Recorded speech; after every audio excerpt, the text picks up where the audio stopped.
Regular scheduled meeting for September 8th, 2022 at 6:35 PM. Could you please stand for the Pledge of Allegiance?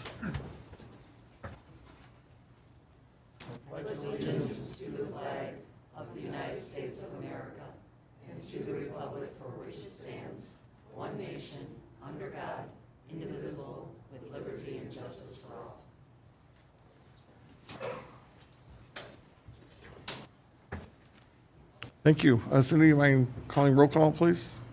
Councilmember Bransky? Present. Councilmember Blakey? Present.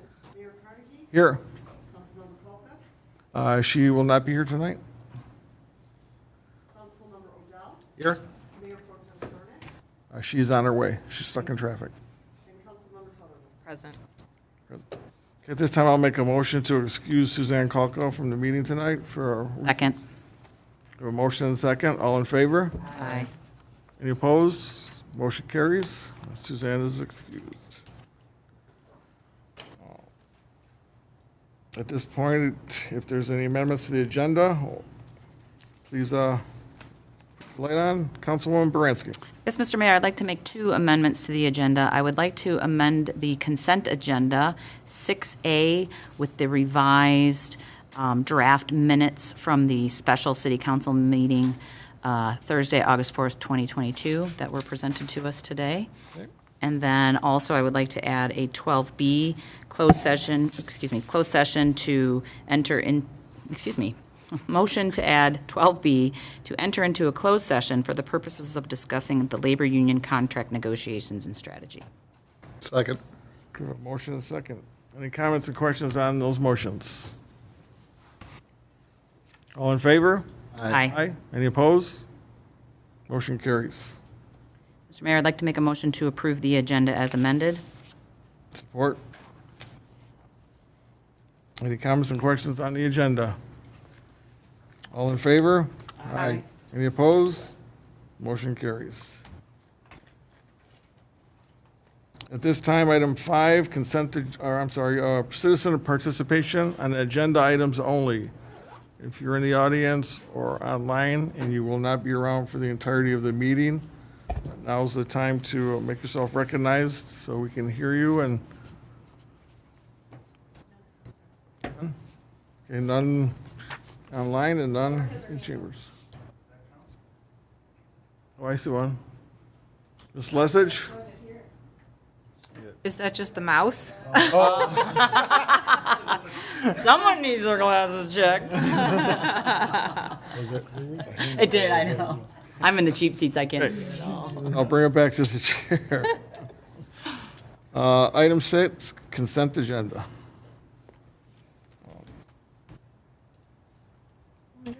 Councilwoman Sutherland. Make a motion to approve the consent agenda. We have a Second. motion and a second to approve the agenda as it has been amended. All in favor? Aye. Any opposed? The motion carries. New business, item 7, 7A, City Hall parking lot resurfacing. Good evening, Mr. Vigeron. How are you today?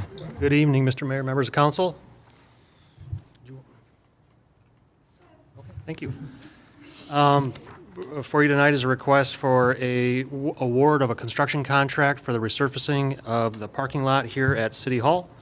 We received 6 bids after a public advertisement period, all very competitive bids. We recommend the low bidder, Asphalt Specialists, LLC, be awarded a construction contract in the amount of $191,917.50 for this work.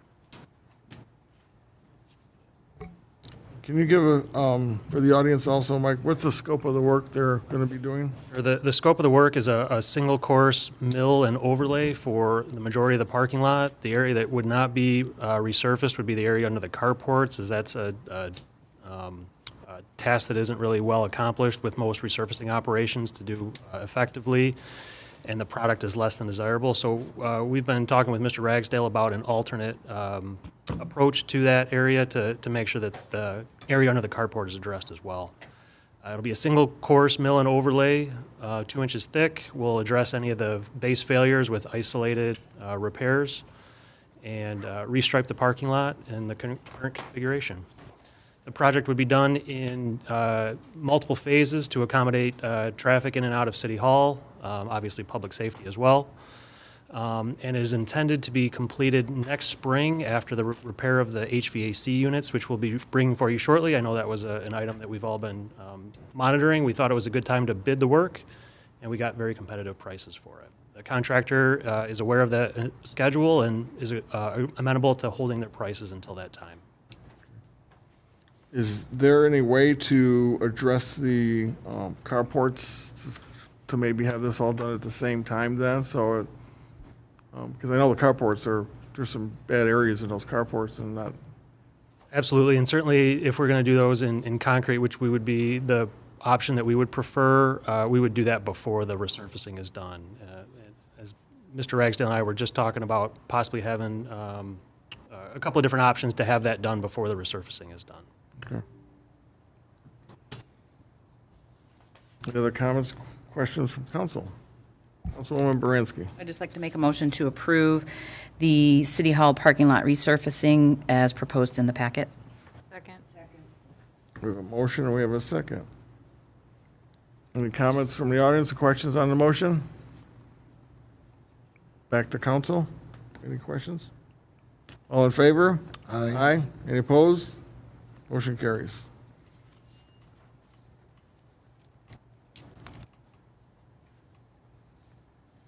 Item B, senior housing parking lot resurfacing. Thank you, Mr. Mayor, members of council. This is a project that was also bid on August 24th of this year. A few less bidders, mainly due to the slight differences in scope between the proposed project at City Hall and senior housing. If you recall, on January 13th, I was here before you with several options that we discussed and kind of came to the preferred option. Mr. Winowicki at the time offered a couple of other alternatives that we did explore and found, while they may have worked well in other cases, it didn't really fit the area here. We didn't have the room. So the proposed fix is resurfacing the majority of the parking lot and doing a more of a thorough reconstruction of the south and east ring road around the area that the garbage trucks travel. That is in very bad condition and needs some more thorough work done in that area. 4 bids were received. We recommend the low bidder, James P. Contracting, in the amount of $260,165.25. Mayor Pro Tem Schornak. Yep. This is also, but this is coming out of the fund, correct? For the senior. Correct. This is just coming wanna out make of the sure Senior it's- Housing Enterprise Fund. Councilwoman Blanky. Thank you. It's under budget quite a bit, correct? Oh, sorry. Oh, Nope. did you call? Nope, No, I nope. said you, go ahead. Okay, thank you. You talked about the carports with the city hall. What about the carports at the senior housing? We could look at doing something very similar at that location. Again, those were excluded from the resurfacing bid as just it's a different work scope. But we can also have those discussions and possibly add it into this contract. This one is a lot more under the budgeted amount, and we can see if that's something that we could add. We'll reach out to the low bidder if it is awarded and see if they would entertain the additional work and bring that back to council at that time. So, I'm sorry, I'm having a hard time hearing, but I didn't have my mic on, so I don't know. You're saying that it's not inclusive in this price? It is It inclusive. is not inclusive. It's not. For the same reasons that we discussed before. What- It's a different, it needs to be fixed with cement normally, not asphalt. It need to be, Okay, because what I've noticed, again, my mom used to live there, so way back even, there was always a dip, and I just wondered if that was going to be corrected, but obviously, you say it's not part of this right now. It's not part of this, but we can look at adding that either with city forces. I understand your DPW is very well versed at doing concrete work. or we can entertain a quote from the contractor. Yeah, I think that's a good thing to do, because if we're going to do something, I think we should complete it, and have it fixed how it, Well, it's like our parking lot out here, it's a mess, and the carports right? need to be fixed. Yeah. So that's my suggestion, my thought on that. And I have a second question about the catch basins. Are those going to be replaced within this process, or are you going to lift up the old ones and work around that, or? They're going to be rehabilitated, so when we remove the old pavement around there, we'll remove any old brick or block that's broken, deteriorated, rebuild those, replaster them, put a new frame and cover on the catch basin lid, and then we're also proposing concrete collars around those Okay. to help maintain the long-term integrity of those. Okay, so the answer is you're going to renovate them or Correct. rehab, that was good. To redo those and then reinforce them, as you just said? Correct. So those are in the scope of being Those are in the scope. inclusive? Okay, thanks, Mike. You're welcome. Councilwoman Blanky, just to clarify, the reason the carports are not part of this scope of work is because when a parking lot is originally done, the whole parking lot is done, and then the carport is put on top of the pavement. Once the carport is put in, they can't get a paver underneath the carport. Right. So therefore, that allows us to go, and we would have to do it in concrete as opposed to that. And you know what, Mark, I'm going by when it was initially, they did, you're right, they paved the whole thing, then they put in the. Exactly. I understand, yeah. Yep. I just wanted to know what was going on. I just wanted to clarify for everyone, that's why we didn't include the carports in the actual bid for the paving. Okay. But again, everyone's aware that there is a problem there with the. Absolutely. Yeah, correct? Correct. Okay, thank you. Mike, I have one question. Since we know the ring around the building is so poor because of the garbage trucks, and that's going to continue, obviously, is there something that can be done to strengthen that area are we looking at, or are we just going to expect the same type of damage in a couple of years? No, the pavement cross-section that was put in originally doesn't appear to be adequate for the traffic that it's experiencing. So when we remove all that, we're going to get down to new clay grade, thicker aggregate base, thicker asphalt pavement section. Okay, We would anticipate would carry that load. okay, perfect.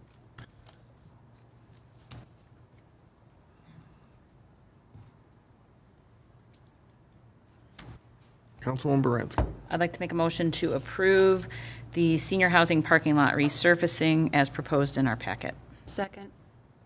We have a motion and a second. Any comments and questions from the audience? Back to council. Any further questions? I see none. All in favor? Aye. Any opposed? No? Nope. One nay. Motion carries. And I'd just like to express my sentiment. It would be great to figure out all of the carport parking as part of our global improvements.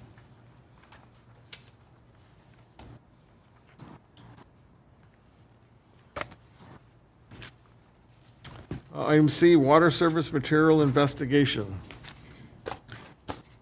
I'm assuming this is the gymnasium floor? Or no? Yes, thank you. We, in the same bid cycle, also put out a bid opportunity for the water service material investigation program. I believe we've discussed the requirements that the state has for lead water service investigations that cities must perform by a certain date. City's got 5 years to do a determinate number of services. You have to dig it up in 4 locations or 3 locations and look inside the house to positively verify the material that the service is built out of. So the city of Fraser needs to locate 361 services throughout the city, dig it up in several locations, and create inventory, start your inventory of lead service or material service in the city. So this is a vendor that we've worked with on several very similar contracts in several communities. They've performed well. The city did just approve a grant at the last council meeting that will completely fund this program through the grant. So while there was a budgeted line item for this work this year, it is covered by the grant that was just approved, so. This is just something, again, the states put together that cities have to do, right? That's correct. Right. So the residents are aware that this is not something we're making everybody go out to do and have to pick these houses, and this is a state mandate. Councilwoman Sutherland. We got grant money, so. Like to make a motion to award a contract for the Water Service Material Investigation Program to Underground Infrastructure Services in the amount of $194,970 and authorize AEW to provide construction engineering services and grant administration assistance in the estimated amount of $30,000 for a total project cost of $224,979. One more time. Nope. We have a motion and a second. The question I have on it, is the engineering cost part of the grant, or is that extra It's part of the grant. for the grant? It's covered by the grant. Yep. In the packet is offset grant funding, and it has the total amount. so. Just Yeah, no, I know. verbally so everyone's Yep, clear, got it. because it's happened. Councilman Odell. Look at the proposal, just, we had budgeted 450 for, was that for just this specific work, or is that additional work that's gonna be done down the road? In the proposal here, it said 450 was budgeted in 22-23. The total cost was 225, and that was paid for by grant, so does that mean 450 There, on our water fund to? There is more work that will need to be done, and I think Mark and I had been talking about the DPW picking up some additional work that would be funded by, or partially funded by the grant. The grant will only cover the 361 services that the city is required to investigate, so that's what we've got in the construction contract. There is more work that is going to be required to complete the material service investigation by, is it 2025? January 1st, 2025? I'm just talking for this budget year, the 450 set aside, so is that 450 we have extra now to do other projects, water projects for this calendar year? Yeah, based on what we put in the budget, the 450,000 is for this. Obviously, a budget is a plan. Right. If, since this came in probably under what we anticipated, we'll be able to make any type of budget amendment, do some expanded scope with this project, or do something else. Okay, thank you. Yep. Okay, we have a motion and a second. Any other questions? Anything from the audience? I see none. All in favor? Aye. Aye. Any opposed? Motion carries. Thank you. Thank you, Mike. Appreciate it. Item D, engine for equipment purchase. Captain Gillis.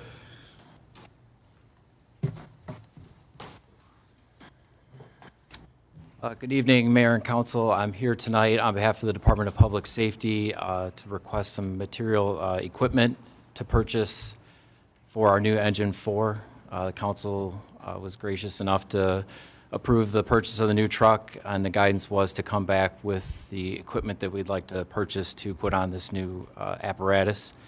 I had the pleasure of going out to South Dakota to the plant to inspect the truck. It's beautiful. It looks like it's going to be a great truck that's going to serve the community for several decades. One of the goals of the committee, there were 7 other personnel that were on the committee. One of our goals was to ensure that we have this great truck, that we want to make sure we've got the right equipment that's going to last as long as the truck's in service. We evaluated the equipment that's on the current Engine 4, and most of it's equipment that was on that truck when it was purchased. So some of it is old and really won't transfer over to the new one. Other things aren't there currently because they're on our current Truck 1. Our goal is to keep all the equipment that's on Truck 1 in service on that truck, and to buy new equipment for the new Engine 4 instead of just picking off equipment from the truck and putting it onto the new engine and then having Truck 1 not be a fully serviceable truck. Kind of going through some of the major items, some are more expensive than others, but the main thing here is that the committee did go through, they got, spoke to other departments, got quotes, did their research, and really wanted to make sure that we got the right equipment that fit the needs of our response package here in the city. I'm not quite sure how the council would like me to proceed with all the exact equipment. If they have any questions, I'd be more than happy to try to answer it for you. Okay. The only comments I have is, as the captain said, we, the committee, divided up. John assigned certain people with certain duties to get certain equipment, and those persons were assigned to find the best products and the best bids for those products. So it was a 7-person operation to do that, so. Councilman Odell? So this fully outfits the new number 4 truck, correct?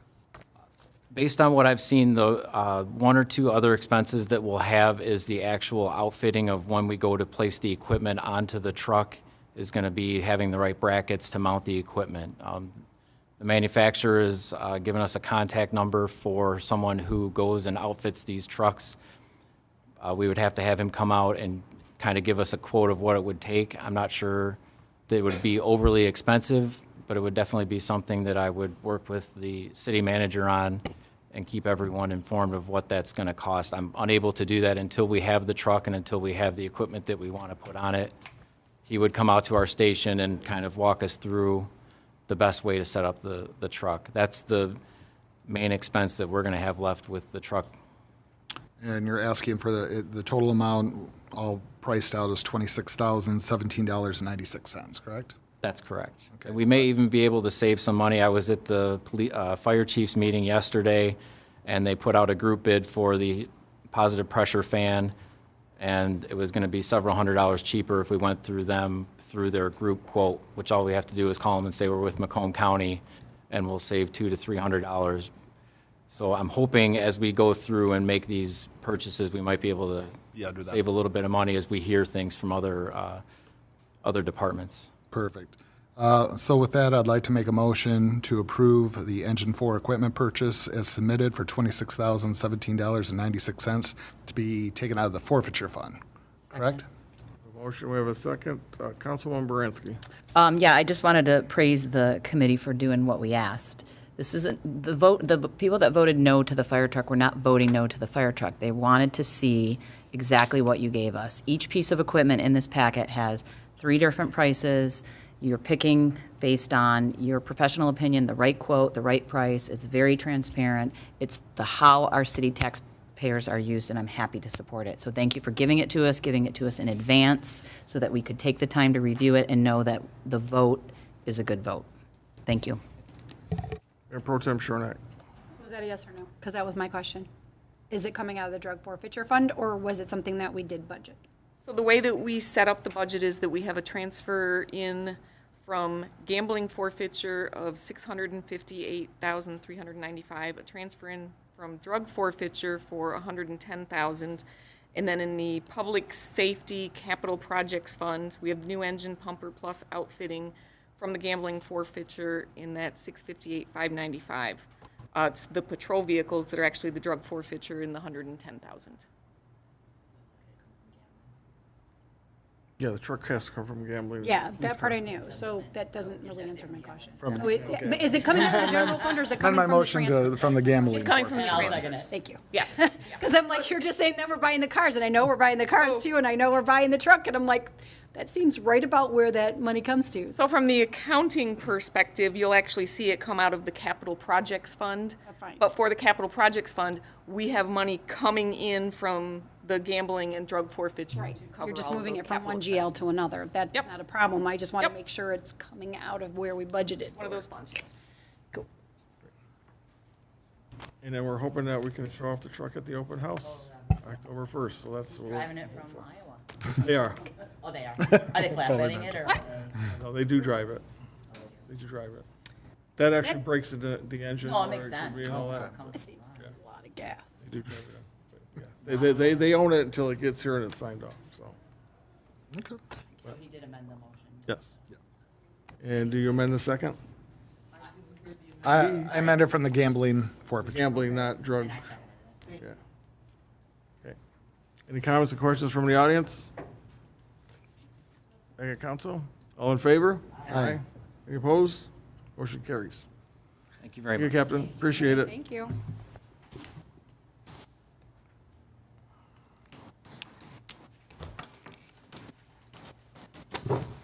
Item E, Senior Activity Center Foundation Repair. Good evening. As the council recalls, last month, the recreation director came in front of the council to get approval to purchase a new hardwood floor for the senior activity center. And the council had given me the directive to get involved and get to the bottom of where the water was coming from that buckled the floor in the first place. So myself, a couple of members of my staff, along with Melissa and the engineering firm, Mike, and one of his guys met us out there, and we started cutting sections of the floor out, squares. We seen that the floor was holding water. There was plastic Visqueen that is laid down underneath the hardwood floor, and there was standing water on the Visqueen. So I contacted multiple underground foundation firms that handle waterproofing. Unfortunately, none of them would work on the activity center because they only do crawl spaces and basements. I was able to get a hold of a company that is here in Fraser, and that's Foundation Solutions 360. And they were kind enough, they said typically they don't do that type of work either, but they want to be a good neighbor and they wanted to come out and see what our issue was. So when I met with the gentleman from the company, he came out and we were on the same page, and they definitely think that they can help us out. And we're on the same page of where the water is coming from. The water is seeping in from the walls and then going underneath the basketball court, and it's being trapped. So their proposal is to waterproof the inside and outside of the walls, as well as dig a trench all the way around the outside and put in a drain system that will then lead to the neighboring room where it will go into a sump pit with a sump pump. The sump pump will then discharge any water that would possibly penetrate the basketball court and discharge that into a catch basin that's located outside of the rec center. So my recommendation is for City Council to approve in the amount of $27,450 to have this waterproofing done, as well as the trenching system the drainage system put in, with this new sump pump to prevent this from ever happening again. Mayor Pro Tem Schornak. My only question is, and while I greatly appreciate them coming out and wanting to help us out, is this work like guaranteed? Because my concern is, obviously, this is not the first time this has happened to that. Now we're on the second, maybe even third time that we are dealing with this stupid floor issue. And so if they truly believe this is a fix, is there any warranty on this that our floor is not going to buckle again in, like, I don't know, a year? I don't have the specifics, but yes, there is a warranty on there's a warranty on all the work that they perform. What that is, I don't have that in front of me, know what the actual warranty is, but yes, they do warranty their work. When I went out there to inspect it too, it's exactly what I told Elaine what it was. It's, you can see actually where the water's going through the walls, and You can see what? Mr. you Mayor, I'm actually see sorry. the water where it actually goes through the walls and into the foundation. Oh, really? So it's a good thing we looked. Isn't it great that the builders figured that out when they built the building and we spent all that money and took all the block grants to deal with this? You have a recipe for disaster though, right? Because, well, you have a berm out front that goes up against the wall, of a wall that hasn't been waterproofed properly. But I'm saying, And there's no drainage system inside for if water did. So this would eliminate that. right, I'm just saying, don't you think that before it was constructed, that should have been something that people would have paid They attention? should have considered it, absolutely. Absolutely. Especially when you have berms 3 That's feet what- high on your. Just the location of where our senior activity center is would tell you that water would be an issue, but, and I'm not in it, yeah. Mhm. But this is, in my professional opinion, it's a small price to pay for considering what you're paying I'm for the not floor, and it's been replaced before, and this issue wasn't addressed when the floor was replaced before. Yeah, I thought it was pretty reasonable. After I looked at it, it was a reasonable price to fix it. I believe Dina. Councilman Baranski. She was first. Oh, okay. So I agree, based on what I know from waterproofing, that this is a good price, but I would like to know, I just want to piggyback off of what Patrice said, because I would like to know what the warranty is before I were to vote in favor of anything. Is there any way you could obtain that information, and then we could like move this to later? I just would, Well, what, it could make a can I- difference Can I if ask you a it's 1 question? year or Because I'm 5 years. 100%, like, they're not going to warranty that it isn't going to buckle because that's not, right, but they Absolutely. like, no one could afford to do that. They're going Right. to warranty that what they're doing, and not to speak for you, but Yep. just like. that's what I want to know. So I want to know Yeah. if it's warranted, that if the sump pump fails and the water backs up, then how long do we have that for? That's Right, the and kind of that should information be that I'm standard in the contract. I didn't read for it. So if a sump pump fails, we would have a battery backup system for the, definitely not a water backup, we would have a battery Put that in backup. writing, is that guaranteed? Is that guaranteed? Well, what I'm thinking with regards to that is the fact that we don't want to wait too long, and the only reason why I would be totally fine with doing it now is only the fact that, even though I want to still see the warranty, 100%. The reason why I'm saying that is because in Michigan, you never know when stuff's gonna go south in this doggone state. So, I mean, we could be like, today, beautiful 80 day, and then tomorrow could be like 30 degrees. Because we're at that time of the year where it's crazy, and I just want to be armed with all of the information. I just want to know if it's 1 year and 5 year, 1 year or 5 years, that's a big difference. Let me say what I like about this proposal, is that the gentleman and I were both on the same page the whole way through, based on what we seen, where the water was coming through. That back door as well, just say you had water that came in through the back door, right? With this trench going all the way around under the bottom, because it will start at the corner, go all the way down the front of the building, down the side into that adjacent room, which is like a storage room. The sump pump and well will be put in that room, so you won't see it on the basketball court, obviously. But in case water was to come in and roll in underneath the door, that water would fall in that drainage tile and then head to the sump pump. So to me, I don't see where we cannot afford not to go this route if we're going to invest almost $70,000 in a new floor again. Okay, you have to. yeah, no, absolutely, we wouldn't fix it. Right. Can I, oh, sorry, were you finished? Because so I'm 100% in favor of it, and I used to represent a company that did this. So even if it isn't a fix, it's an additional protection that should have been done in the first place. And in defense of construction, standards change, knowledge is learned, and that's why all these basement weatherproofing companies are in business, because they didn't used to do it. And so I'm 100% in favor of it. I want to take it a step further, because you said something about the berms, and that contributes to the problem, and we know that, right? Because you're the way you're doing the water. Is there any opportunity, or I want you to consider, not right away, but modifying that going forward at some point and at some time when there's money and time and all that, to further decrease the risk of water flowing the wrong way?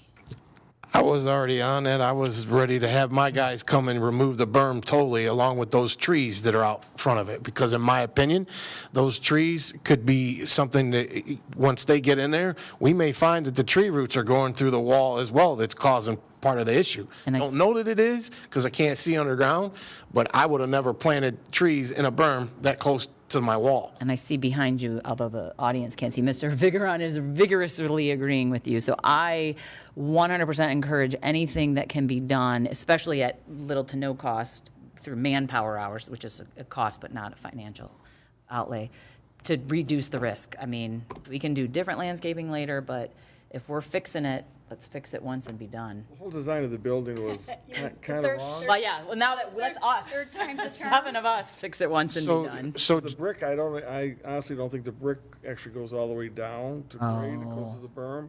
But on the other side, if you remember, it's all planter system built right under the wall. Yeah, and we had to refix that too. So you're, which I don't believe we haven't planned anything in years because of Yeah. labor and all that, but you gotta avoid putting water down these walls and all that stuff, so that should be, put How are they gonna chips in there and leave it alone, or what? planters are? Planters. What's the, You know, like That's not right gonna- against the That's not where building. the gym is, the gym's on the other side. No, I know that, but I thought you were gonna go all around, like the whole so circle. you would only waterproof what's an outside wall, Yeah, I got that. okay? But that's my point. Because you've got those little, like, I'm just gonna call them flower box, it's like a flower box, like all around that side there. They're not doing that part. The east side? Yeah, I got that, Mike. What I'm trying to tell you is that that backs up to an outside wall. That's why I'm asking, if you're doing all the Ye- circumference of the outside wall, Ye- that's you- not because it butts up to an outside wall, you're not gonna be able to get to the outside wall. That was my point. You lost me on that one. Are you Well, talking about the they're- east they're side of the building? Yeah, when you pull into the park. Yeah. I know. There's like a little, it's like flower boxes. You sit on the east side of the building? Yeah. Okay, that's not, no, We're not doing the whole circumference of the building is what I'm trying to get to. no, we're doing the outside walls of the basketball court, Well, which no, would be the north and the west I side. wanted clarification. Okay.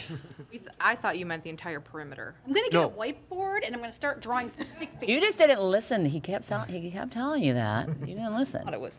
But he didn't let you finish the Circumference of question. the- yes. I'll mediate. Yes, you both are at fault. Thank you, attorney there, go. Oh, my gosh.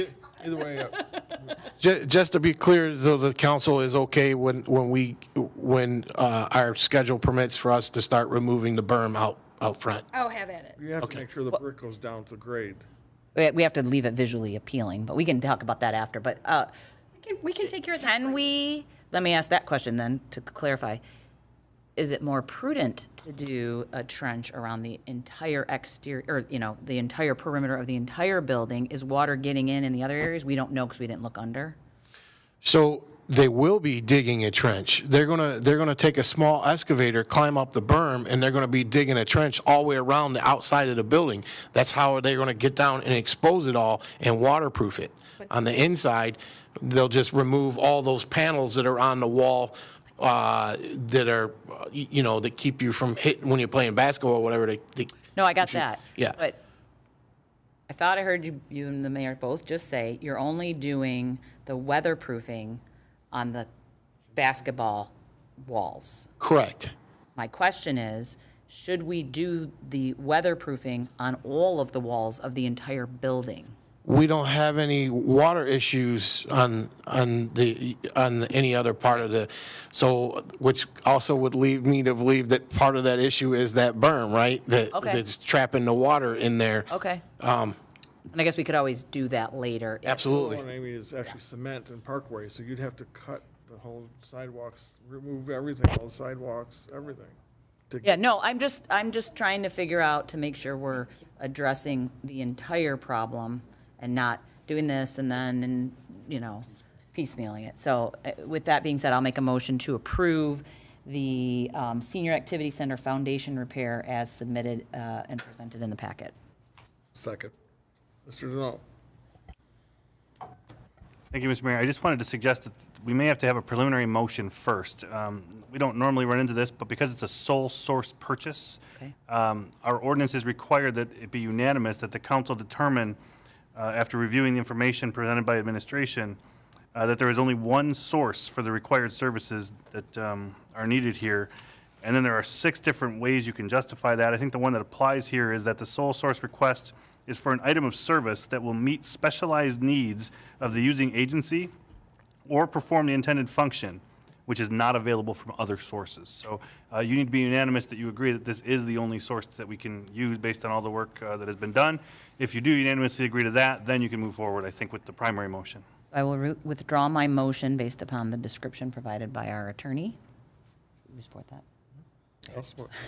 And then I'll make a motion to have a finding that this is the company being presented to do the repairs is the sole source to do this service on the basis that there is no other company available to do this item of service. Okay, so we have a motion and support on services, sole services. Any comments and questions on the motion? All in favor? Aye. Aye. Any opposed?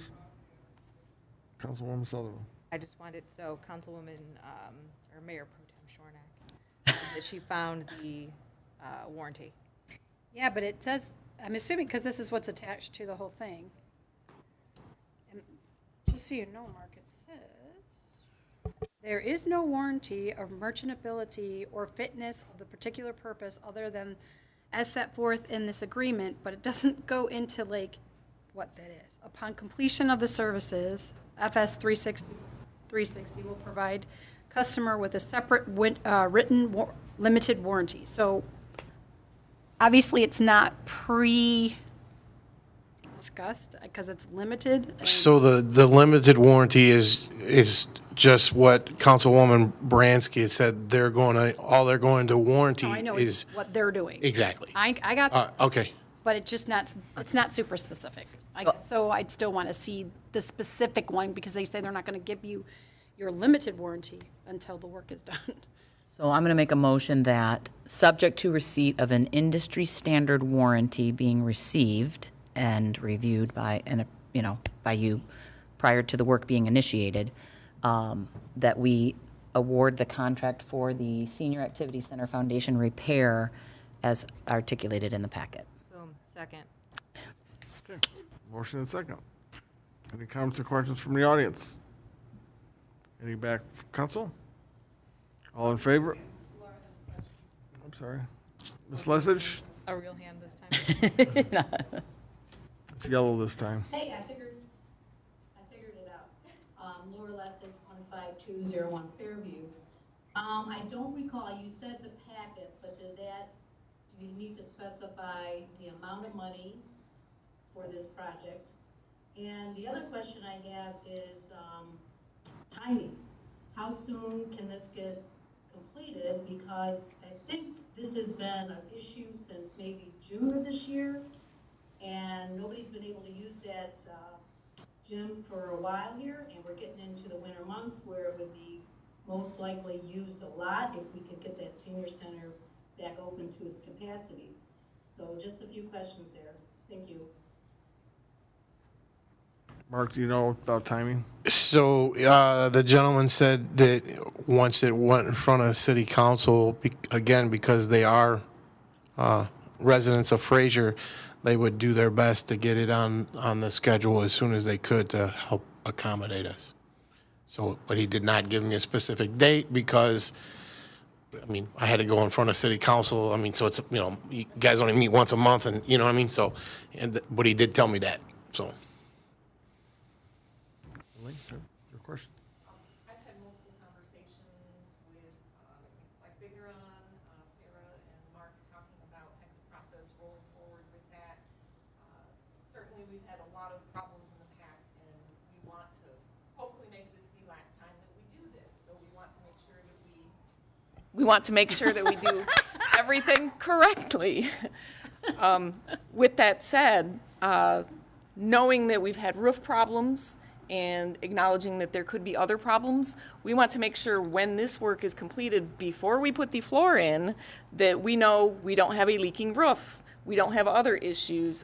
It's going to take a little bit of time to get the work done and make sure everything is done right and all of the boxes are checked before we can get the floor guy out to make sure that everything is ready for him. Fortunately, he has been absolutely wonderful to work with, and they are ready to put the floor in pretty much when we are ready. Obviously, things are always subject to change because you don't know what other contracts and works they're going to have, but we are going to certainly be getting to it as quickly as we can, recognizing that we need to do it right. We know we've got seniors that want to be able to use that space, and certainly with winter coming, they are going to be losing some alternate locations. So we're absolutely going to be doing the best that we can, but we can't make any promises at this point because we want to do it right.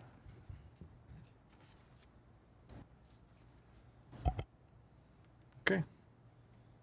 So we don't, just keep us posted? Absolutely. Yeah. I'm also, FYI, I'm still waiting on a call back. I was hoping I would have had to call before tonight to give you an update on the park and city signs. So as soon as they return a call, I will send an email to the city manager, and then she can forward that on to the was on rest my of the council. That was on my list. Okay. Bold letters. Next to it says 2 years or something next to it, I don't. Mr. Denault, did you have another, your light flickered? Yeah, I was contemplating whether or not to bring it up, but in consulting with Elaine, I think we can settle on whether or not payment is due before or after the work is completed. The contract is a bit unclear, so we will have to work that out with the contractor. They sort of contradict themselves in the contract and say final payment is due at the end of the work, and then later they say if you do cancel after 3 business days, you only get a 50% refund. Well, refund of 0 is 0, so it's just a little bit inconsistent, but my assumption is we'll rely on the final payment being due at the end. So that's what I was going to raise. Yep, okay. Okay, now can we take a vote? Anybody from the audience again? Well, would the motion need to be amended again, then, to account for when payment is due? Only if the motion maker wishes to make that a condition. If otherwise, it'd be entrusted to administration to work through that. I 100% trust not only the administration, but also the fact that this is a local resident, and he's the only one that came out and gave us a quote, despite efforts extraordinaire. All in favor? Aye. Any opposed? Motion carries. Mr. Mayor, I don't know if a motion is necessary, but it might be nice. I 100% want to make a motion that when time allows and resources are provided, that the efforts are made to modify the exterior landscaping such that it's still visually appealing, but less of a hazard to the infrastructure of the senior center. I support that motion. Yeah, it's direction or motion, however you want to do it. You know, because it's. I'll make a motion, okay. And I know that was super verbose, so. Oh, you're learning. Perfect, I'm not going to restate it then. No, that was too long. My motion is simply to empower the DPW with the assistance of our city engineers to work on the exterior landscaping to decrease risks of water flowing into the building and foundation at the senior activity center, but to maintain a beautiful exterior where appropriate. Second. Second? You second? We have a motion second. Any comments, questions from the audience? Back to council, any questions? I see none. All in favor? Aye. Any opposed? Motion carries. Thank you. Item F, vacuum truck repairs. So this agenda request is for the approval of a little over $16,000 to repair our 2011 Camel brand Jetter vacuum truck. Normally, I would be coming in front of City Council requesting to purchase a new Vector truck at one that was 11 years old. But fortunately for us, it's in great shape. It's got low hours. This thing will last us probably another 5 years before I come in front of you requesting a new Vector truck. So $16,000 is a drop in a bucket on a vehicle that's worth $450,000 to replace. We roughly, it was a little over $332,000 that we originally purchased the vehicle for, and that was 12, almost 13 years ago. So the truck is crucial to our operation. We have no choice to get it fixed. The vendor is a sole source bidder, a sole source.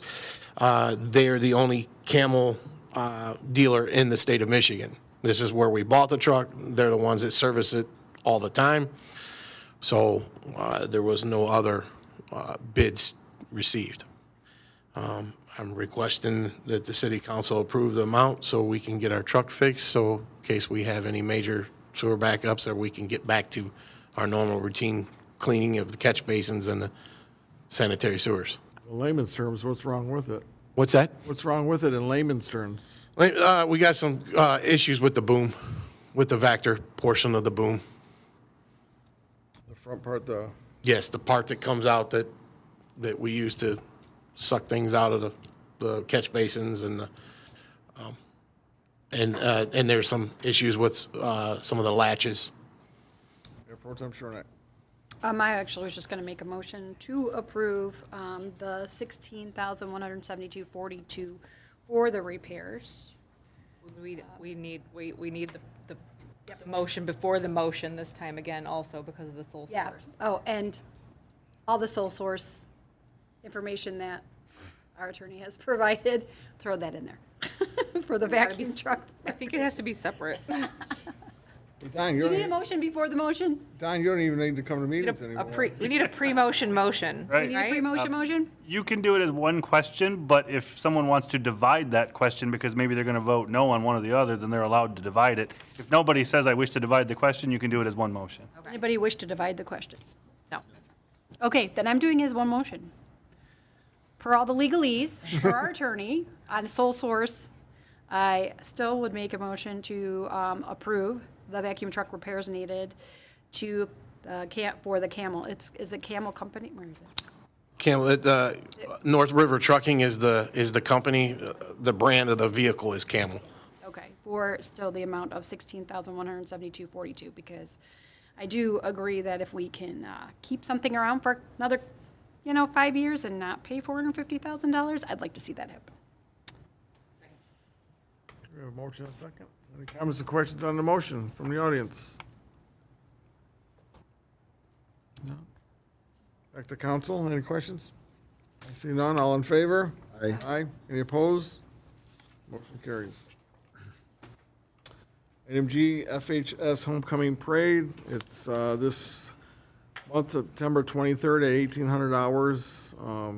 Department will be closing off Garfield Road at Fraser High School and travel down Fraser High School parking lot to the Garfield side, down Garfield to Climb, which I've been lucky to be able to drive in the last 20-some years, so it's kind of fun to see everybody in school. So I just need a motion to approve it so I can sign this and get it over to the school tomorrow. I would like to, I would like to make a motion to approve the, get her light first. Go ahead. I would like to make a motion to approve the request from the Fraser Schools for the homecoming parade on September 23rd at 1800 hours, Second. and provide a safe parade route. We have a motion and a second. Any comments and questions from the audience? Back to council, all in favor? Aye. Aye. Go Ramblers. Motion carries. Can you give this, pass this down to?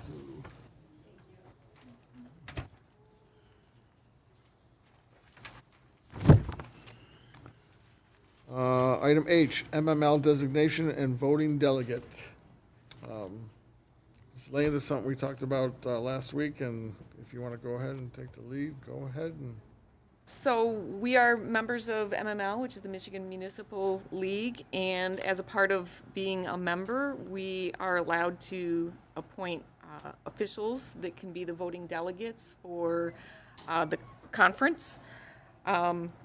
The proposal that you have before you includes a letter from the Michigan Municipal League outlining who is eligible for the delegates. These would be people that are elected officials and potentially would be planning on attending the MML convention, which is in October. It's October 19th through 21st. Just looking for a council person to appoint and also an optional alternate for it. There's no requirement to attend the conference as part of this, though I think the conference is the only place where you can vote. I mean, I think the last time we actually had someone who went out was Councilwoman Jennings before. Last person to go? Yeah. Mr. Lessig didn't go? I don't recall that Yeah, I we thought did he a would've. conference, and if he did, he picked it on his own. Oh, yeah. That's what I was gonna say, is that covered if you went? Or is that a couple nights hotel? So the early bird rate, which expires tomorrow, is $520. After tomorrow, it goes up to $695, and on-site, it's $745. I was kind of confused in the packet as, oh, sorry. Go ahead. Okay, thanks. I was kind of confused in the packet as to the particulars. So it looked almost like they meet in the evening. Is it 2 full days? Like, is it, because the 21st is a Saturday, So is it all day on the 19th, all day on the 20th? Friday and Saturday. Wednesday, Thursday, Friday. I don't know what time it starts on the 19th, but it is at least 2 full days. Okay. Well, you're retired. You sure are. And you're the mayor. Yeah, that makes a lot of sense. I second that motion that Mayor Carnegie should go. Should go and Absolutely. attend and Besides, get then us you some can come grant back and money. tell us all the particulars, and you can, tell everybody you're the mayor. Yeah. I would pay my own way, though, not expecting. Oh, no, I would never expect you to pay your own way, ever. If you wanted me to do that, I would do that. I'll make a motion. I'll second that motion. I'll make a motion that Mayor Carnegie be appointed the delegate and that the expense of the conference be incurred by the city. I was Well, gonna in suggest the proposed a motion, contest. it's asking for an alternate as well. Does anybody want to volunteer themselves to be alternate? You like how I phrased that like that? Does that- Kathy, do you Oh, want to no. be alternate? I was We don't really have to. involved in that many moons ago. I think it's a good experience for new people. I don't mind being alternate. No, I have it a wedding is. that weekend, so Well, I do, actually, I have plans that weekend too, but I'll be back in time. yeah, I won't be. I'm leaving for that weekend. Okay. So please don't bow out, but I'll be alternate. Okay. We have a motion and a second, and then We actually have to make we'll a do yours after. Done? Okay, yeah. We have a motion second. Any comments or questions? Sure, Chris will appreciate it. Back to council, comments, questions? All in favor? Aye. I just wanted to give a clarification point. So you do have money in the budget for Perfect. conference and also lodging. That would be additional expense as well. And that, my assumption is that that's all picked up by the city, as would be expected. It's in the budget. Yeah. It's just a little bit over what's currently budgeted in there, but we can either address that either through the department. I'm sure it's going to come under what the department would be for the year. It usually always does. Or if we have to do a budget amendment, we can do that as well. Yeah, I'm not My camper's right by there, Mike, if you want to just stay at my camper. worried about it. I'll pull up and, This is why you said, I'll do it. I'll be there anyway. just leave the light on, right? Yep. Oh my gosh, that's an old commercial. All in favor? Aye. Any opposed? Motion carries. Mr. Mayor, I'd like to make a motion to appoint Councilmember Sutherland as the alternate, thank you, I couldn't think of the word, I'd say back up, alternate delegate for the conference. We have a motion, and we have a second. Any comments or questions on the motion? Back to council, comments, questions? All in favor? Aye. Any opposed? Motion carries. Okay, item I, Communications Associate Position. Ms. Levin. This is just for a position that we were previously approved for, and it's been vacant, and I know we have a lot of backlog of improvements and updates for the website, the cable station. Sarah and myself have been trying to pick up the slack. We unfortunately have been so busy with so many other things, it's kind of been a lower priority, and we'd like to move forward with refilling this position. It's just a part-time position, $15 an hour up to 28 and a half hours per week. Councilwoman Baranski, you go first. Yes, I'm 100% in favor of this, and I would simply encourage, and I'm going to do it myself as well, to reach out to Macomb Community College and the high school for recent graduates, or even an 18-year-old. This is a great job for someone who's tech savvy that,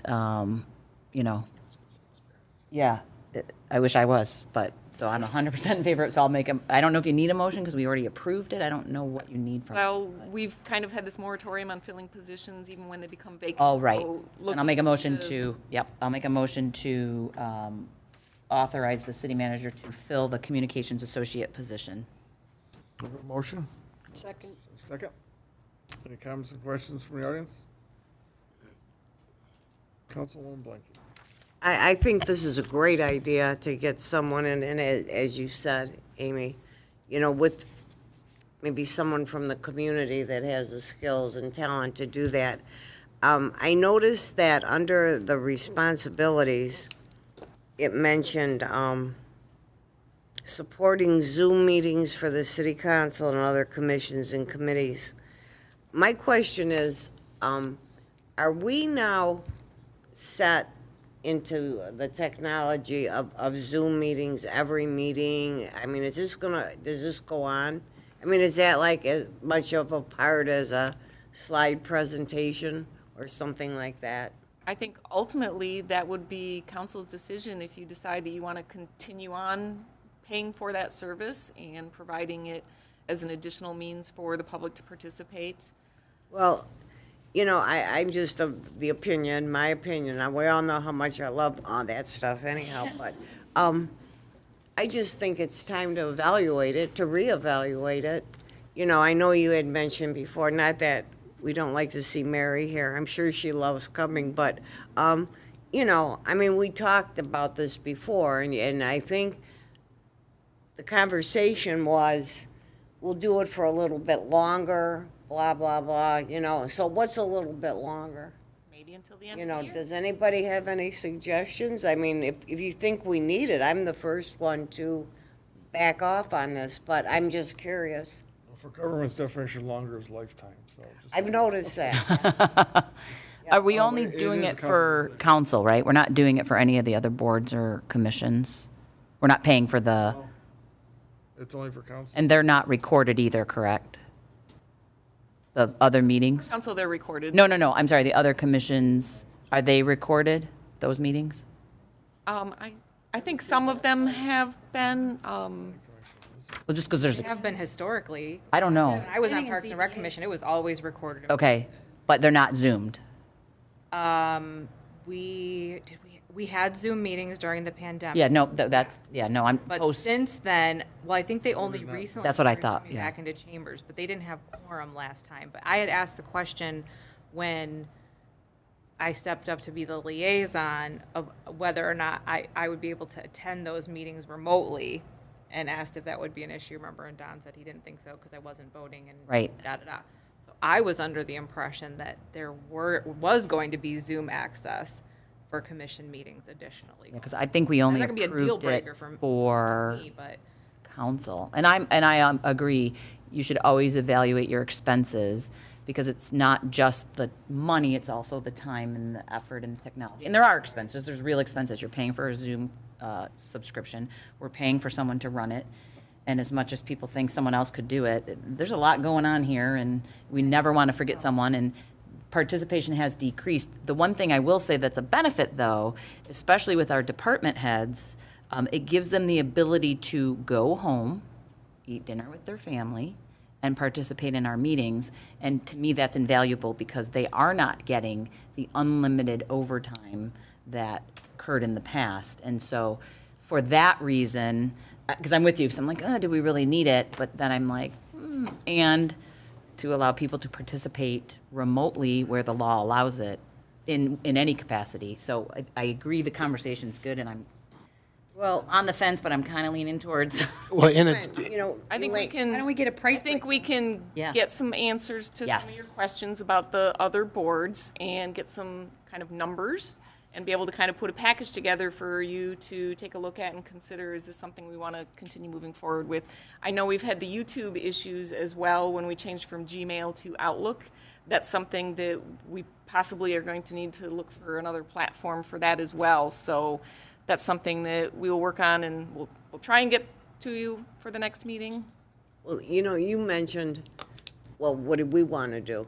You know, when I asked the question. And I feel this is comparable to, Council, Mayor Pro Tem, remember when the hours, we looked at the hours, you know, things were just being done that we didn't feel conducive to the operation of the city. I don't think you guys were up here yet, but anyhow, you know, I agree with you, but I'm just, instead of just letting it float somewhere, and, I think we should make a decision, you know, of some sort, yay or nay, that's all. We'll get some good information for you. Okay. I good just idea. wanted to point out an added benefit as well is when we have to have a vendor be present, if they're able to be present by Zoom, then the city's not paying travel time for that particular vendor or something to be here. Like, for instance, when when you guys contracted Amy Sell for HR, as opposed to her having to drive here and be here when they're able to do that by Zoom. So I just wanted to I hope we Add weren't that. paying for travel time. What's that? I hope we weren't paying for travel time, but Depending on the vendor, you could. it'd be I news love to that, me. I love the idea, get us information and then let us make a educated decision. RFPs, there was travel time costs in there. What's that? In some of the RFPs. Not for Amy Cell, though. No, There's no, a- no, No, the ones I- that we reviewed for this meeting. Oh, 100%, yeah, we'll Yeah, get to that. Which is why Zoom might be good. Yeah. Southern, do you have anything else? My question was just on the actual posting for the position. So it says communications associate and it's got the responsibilities and qualifications. Well, is this the actual posting that will be going up? That is what Amy Sell had prepared. We will likely clean it up. Okay. I know that Sarah has been doing quite a bit, and we recently made the updates on our webpage for the links, because we had some issues with that, and the platform that we use for all of our HR and job postings and things, we didn't have that linked with our webpage. Now we have that linked. So I would say, yes, we are going to probably change the job scope a little bit, but the job won't change. As someone who writes position profiles, like this one's making me a little bit nervous. You know, it's very high level. There's, it doesn't have the sitting, standing for, more than whatever It'll minutes, be more lifting less than 10 pounds. I mean, it needs some help. It'll be more consistent It just with scares the other me a ones little that we bit. have.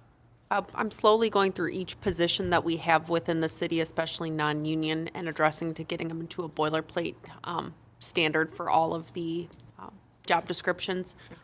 That was what was previously utilized when we posted the job, and just in the essence of time to get it posted or to get it in the packet for everybody to review. That was what we attached to the ARF, but the goal is to have everything streamlined and in accordance where it should be. I'm used to having a civil service approved job spec for every position, and we're not quite there with all of our positions currently, but that's the goal, to have everything kind of along that same template where everything is in the same spot, One from all a risk identified. perspective, if they have to lift a computer, Yeah. right? Like, we want to make sure that we're we're gonna allow including, like, remote, how what much have they you, could yeah. lift, so that we don't end up getting sued later because they were asked to lift a laptop and they were never told they were going to have to lift, greater than 1 pound or whatever the actual language is. So that would be my only thing in a motion to approve this, would be to have the position profile be very HR compliant, because this is like, I agree. okay. I'm sorry. Okay. Are you worried about our Sioux Happy Nation? Yes. We were in a rush to kind of get this out, Yeah. because we felt it very important that we had so many things that we're getting behind on the website, acknowledging that we need to get somebody back in this role. That's why I'd wanted to ask too, if this was the actual posting. I was like, well, maybe this is just something that you guys threw in here for like high level for us to kind of take a look at. So glad I asked. The previous posting. Okay. Councilman Odell? Non-union position, correct? Correct.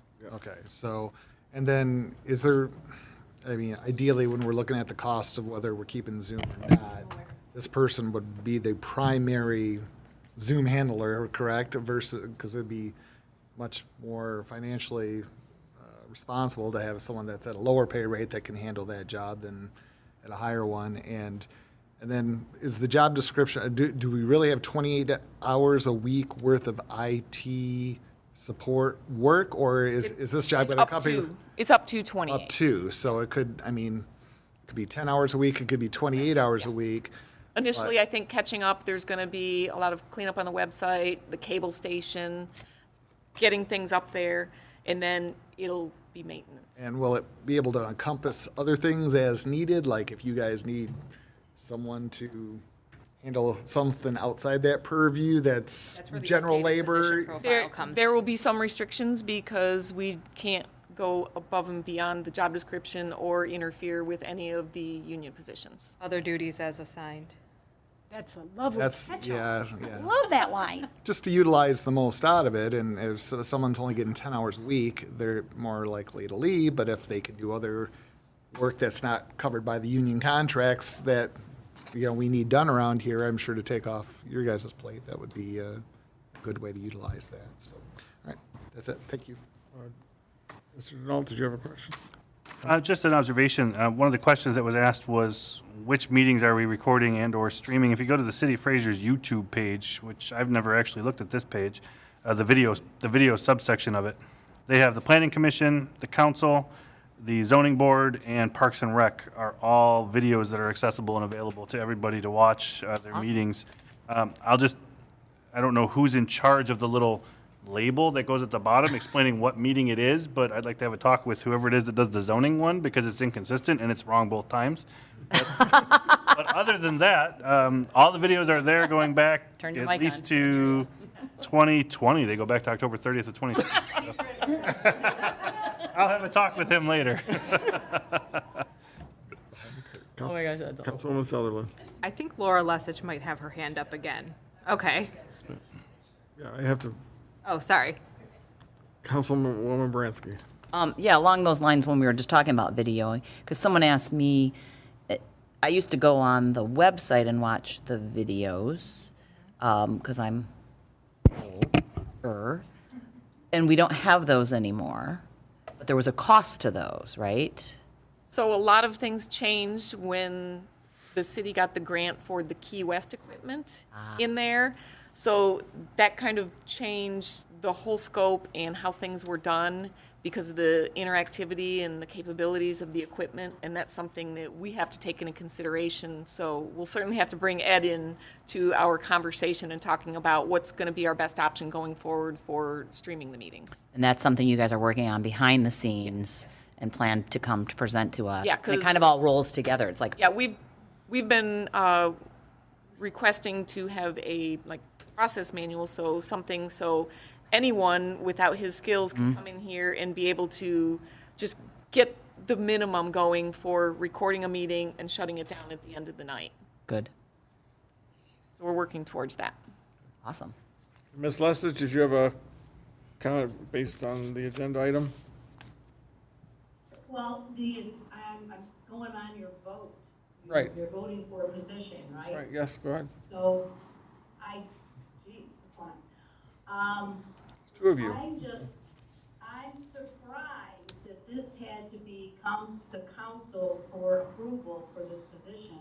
I've been thinking all along, you guys been looking for somebody since the last person came and went so quickly, and everything's so far behind.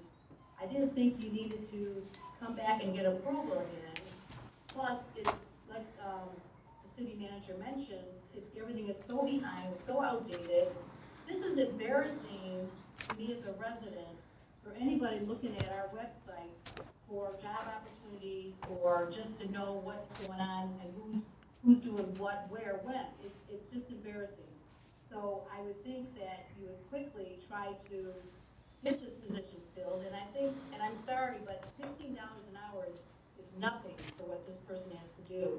They need a skill, and, but I did like Councilwoman Bransky's suggestion about getting a college student or somebody that is in that field that could come and do this work, but it's needed, it should have been done months ago, that you would be looking for somebody and wouldn't be so far behind on everything, that's all. Thank you. Okay, we will move on to 8, returning. We voted on that, right? I don't think we did. No, I was gonna say, we did. Motion oh, yeah. second. Yeah, there's a motion and a second, and you have to take it out there. And then. We have a motion and a second. I've already been out there, we've been out there. Bring it back to council. All in favor? Aye. Any opposed? Motion carries. Thank you. Thank you. Item 8, returning business engineering RFP.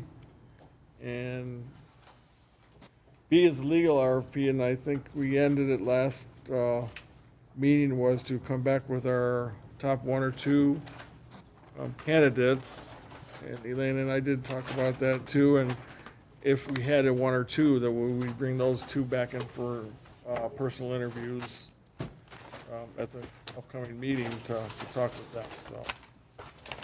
That's where we left it, and, well, we will council at this point if you want to make your recommendations, and. Councilwoman Blanky. Well, I have one recommendation at this point that I'm very secure with, and that would be O'Reilly Rensselaer. Mine as well. Pardon? I'm sorry, we're doing legal first? I couldn't hear what. Engineering first. Oh, engineering, okay, I'm sorry. No, my bad, 'cause we were all like, Yeah, engineering first. It's right Okay, well, then I'm gonna turn my light off. I'm out of town. When I tell you there's traffic literally everywhere in this state. It's almost election time. So if you want to start, do I want to start with the recommendations for number 1 or 2? Or if they have 1 or 2? Those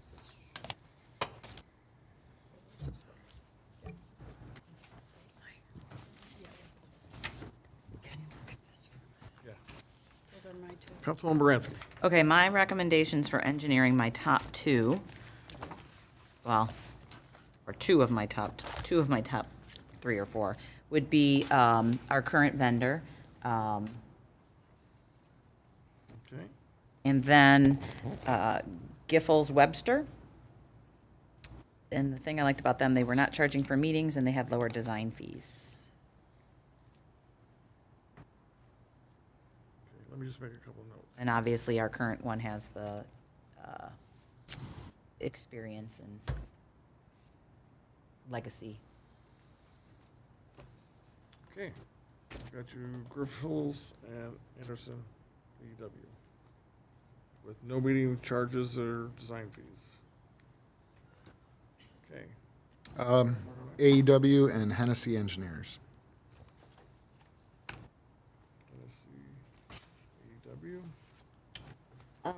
Any notes that you wanted highlighted or? No, just, AEW obviously has been with us for many, many years. They kept the costs down over the last decade, which really helped us when we were struggling financially.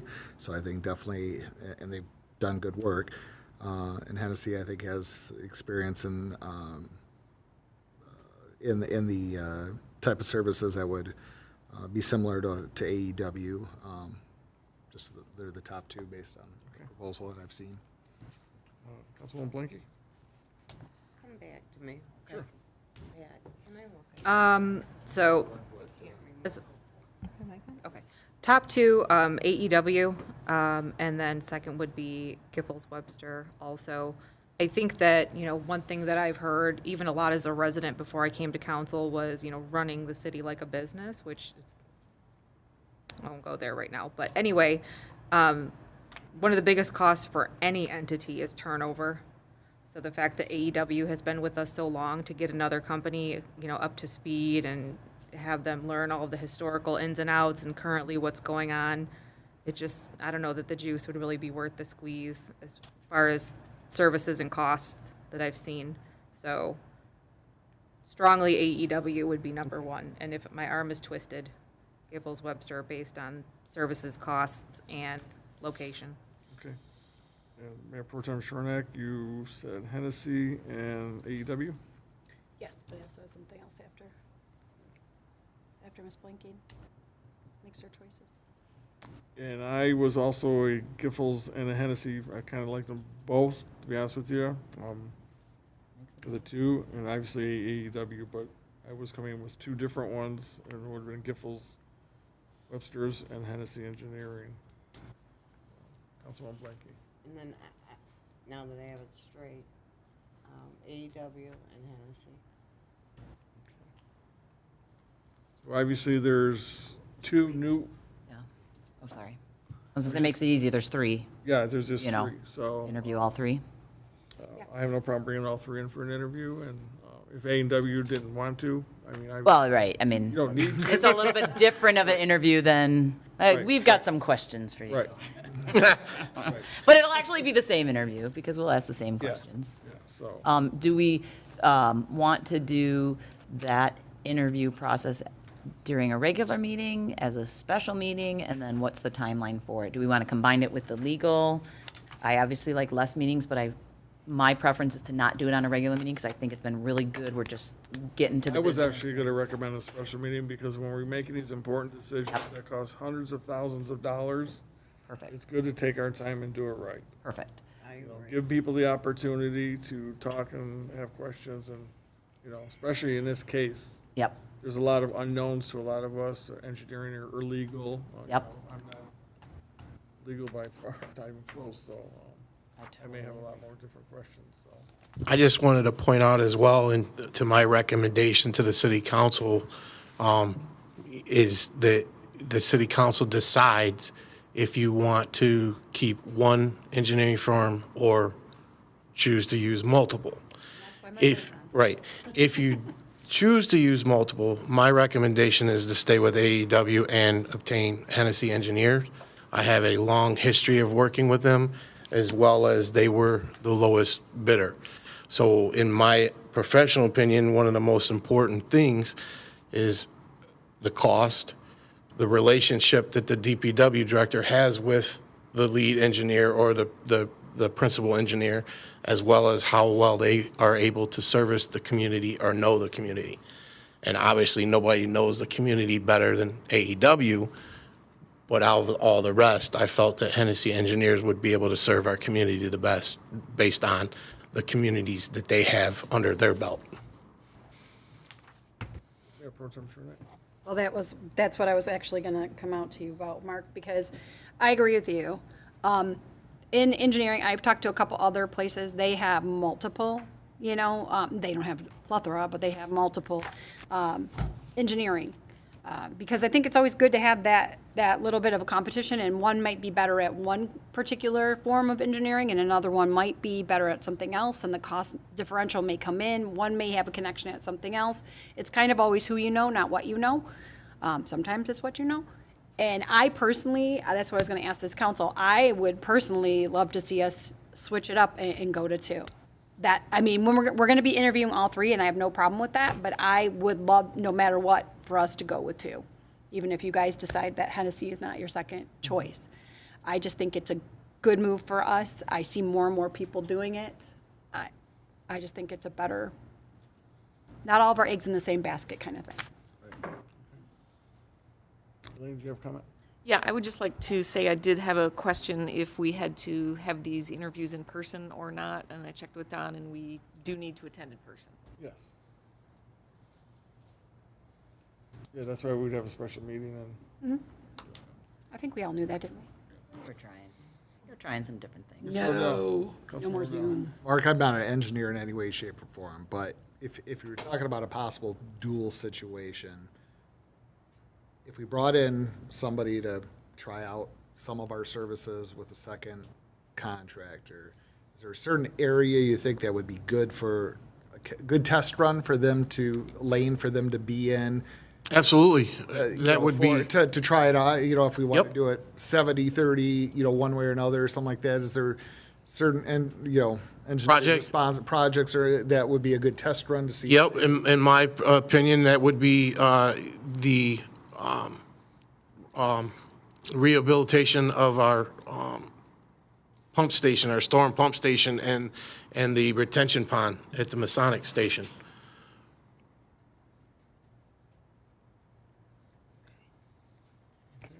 You think that'd be a good test run if we decide to go with the two-firm approach? Correct. Okay, thank you. And I also wanted to say that the city of St. Clair Shores utilizes AEW and Hennessy together, so they have a history of working well together in that community. Sometimes engineering firms do not play well together in a sandbox, if you know what I mean. That's everywhere and everybody. Yep. So you'll set that up then, Aline? Yeah, we'll work on putting together some dates and check availability with everyone. Okay, then let's do the legal.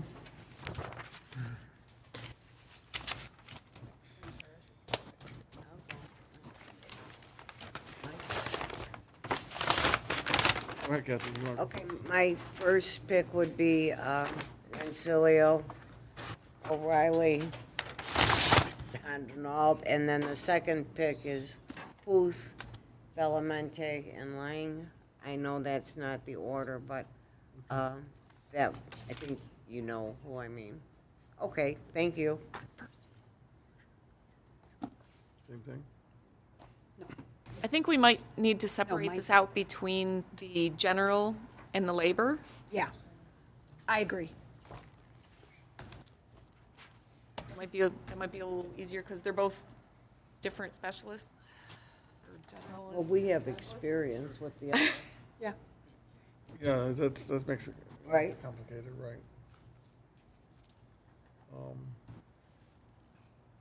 Well, let's eliminate the ones we don't need, and then we can discuss how you want to move forward then with legal.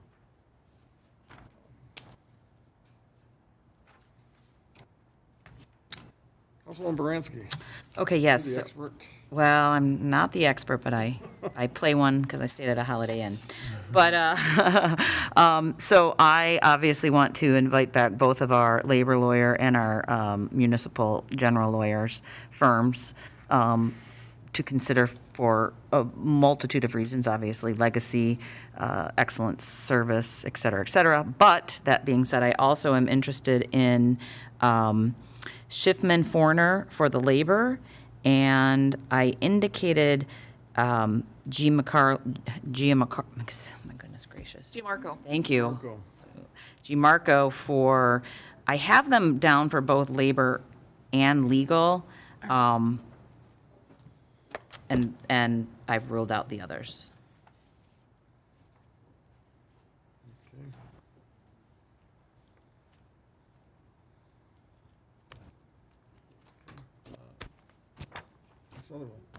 Sullivan. So I would like to stick with our current attorneys for the reasons I stated earlier with the engineering firms. The only one that I also would potentially add as my third would be also actually Schiffman. I don't know if it's Fournier or Fournier.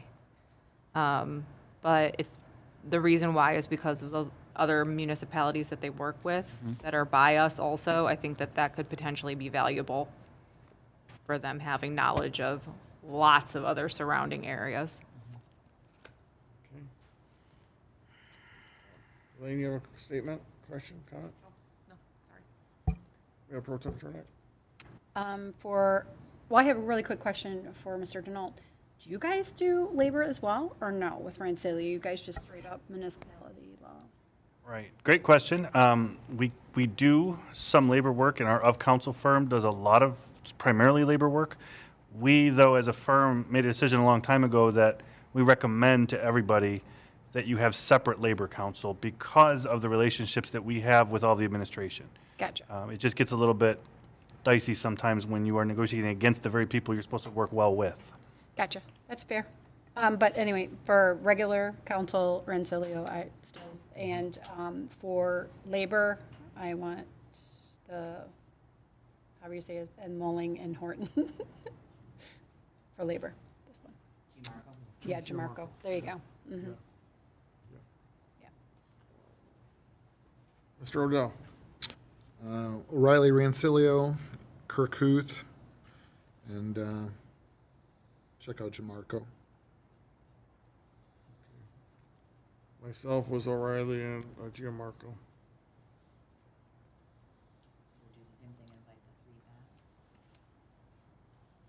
Yeah. Yep.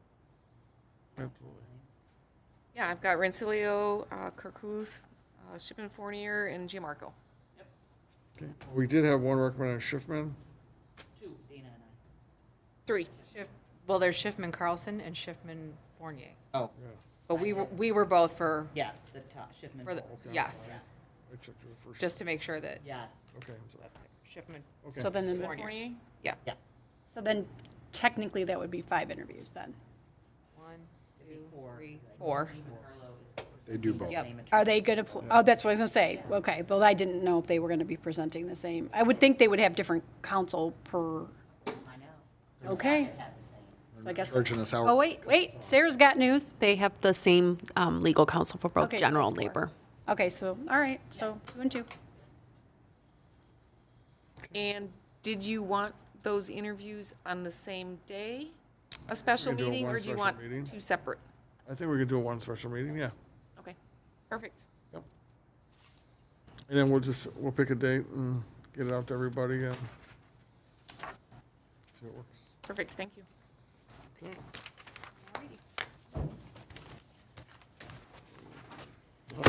Item 9, report of city administration. Well, First of all, I hope that everybody had a nice Labor Day. Short week here. It's been a little crazy in the office dealing with a lot of issues, I guess.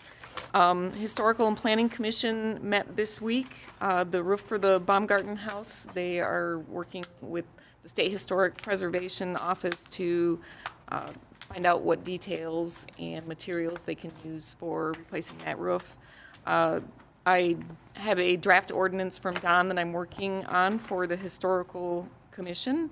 Hopefully, we will have a draft that we will probably send to Historical Commission first because it's based on their rules, have them take a look at it, and then eventually it will obviously come to City Council because you would be the party that would be approving that new ordinance.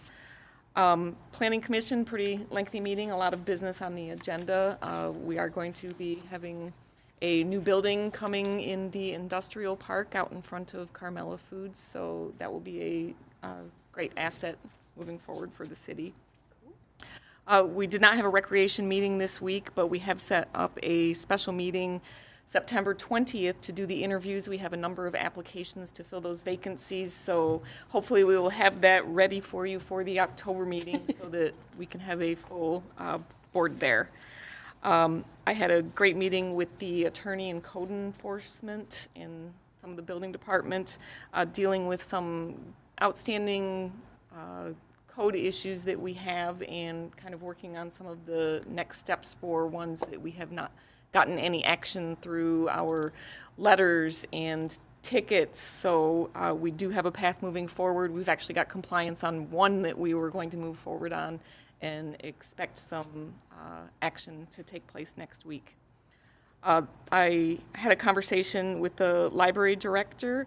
I will be contacting our bond counselor. They are ready to move forward to start the process for bonding, whether they purchase a building or renovate the building that they're currently in that the city owns. They are going to need the funds one way or another. It's not something that is a cost to the city. This is all through the bond process and their millage. I'll just be utilizing the bond counselor that we have typically utilized in the past. It's not something that... Can I ask a question about that? Yeah. So who approves the city doing the bond? So I get that there's no cost, but a lot of, this a is lot a of that higher comes issue at than. our level because we are the ultimate responsible party because obviously it's going to be going on the tax bills. So Right. Because I guess the concern that was raised to me during this, and I'm not expressing an opinion, I'm just expressing, as we talked about earlier, we elevate all concerns that are addressed to us, whether we agree or not agree. If they buy a new building, that leads the potential that the current library building would be vacant, correct? Correct. And that then takes a building off of our tax rolls, because a library doesn't pay tax, correct? I believe they are tax exempt. Yeah, they're tax exempt.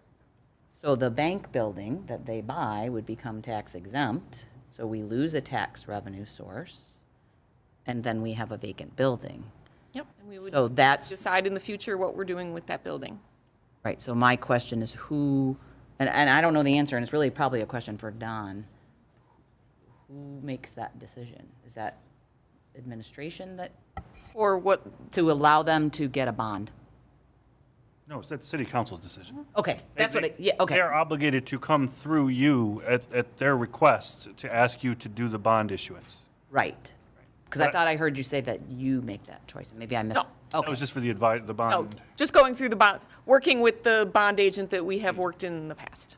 To start it up so then they can Correct. come to us and say, here's the proposal. Okay, and Yes. this is the first time doing Yeah, this is, right? this is just the preliminary starting of the process, is that the millage passed. Got it. So we contact the bond agent, we start working you. through the process, it would come to council. I believe there's like a 45-day period where it could be subject to a petition so that it would go to a vote of the people. So it's a very lengthy process.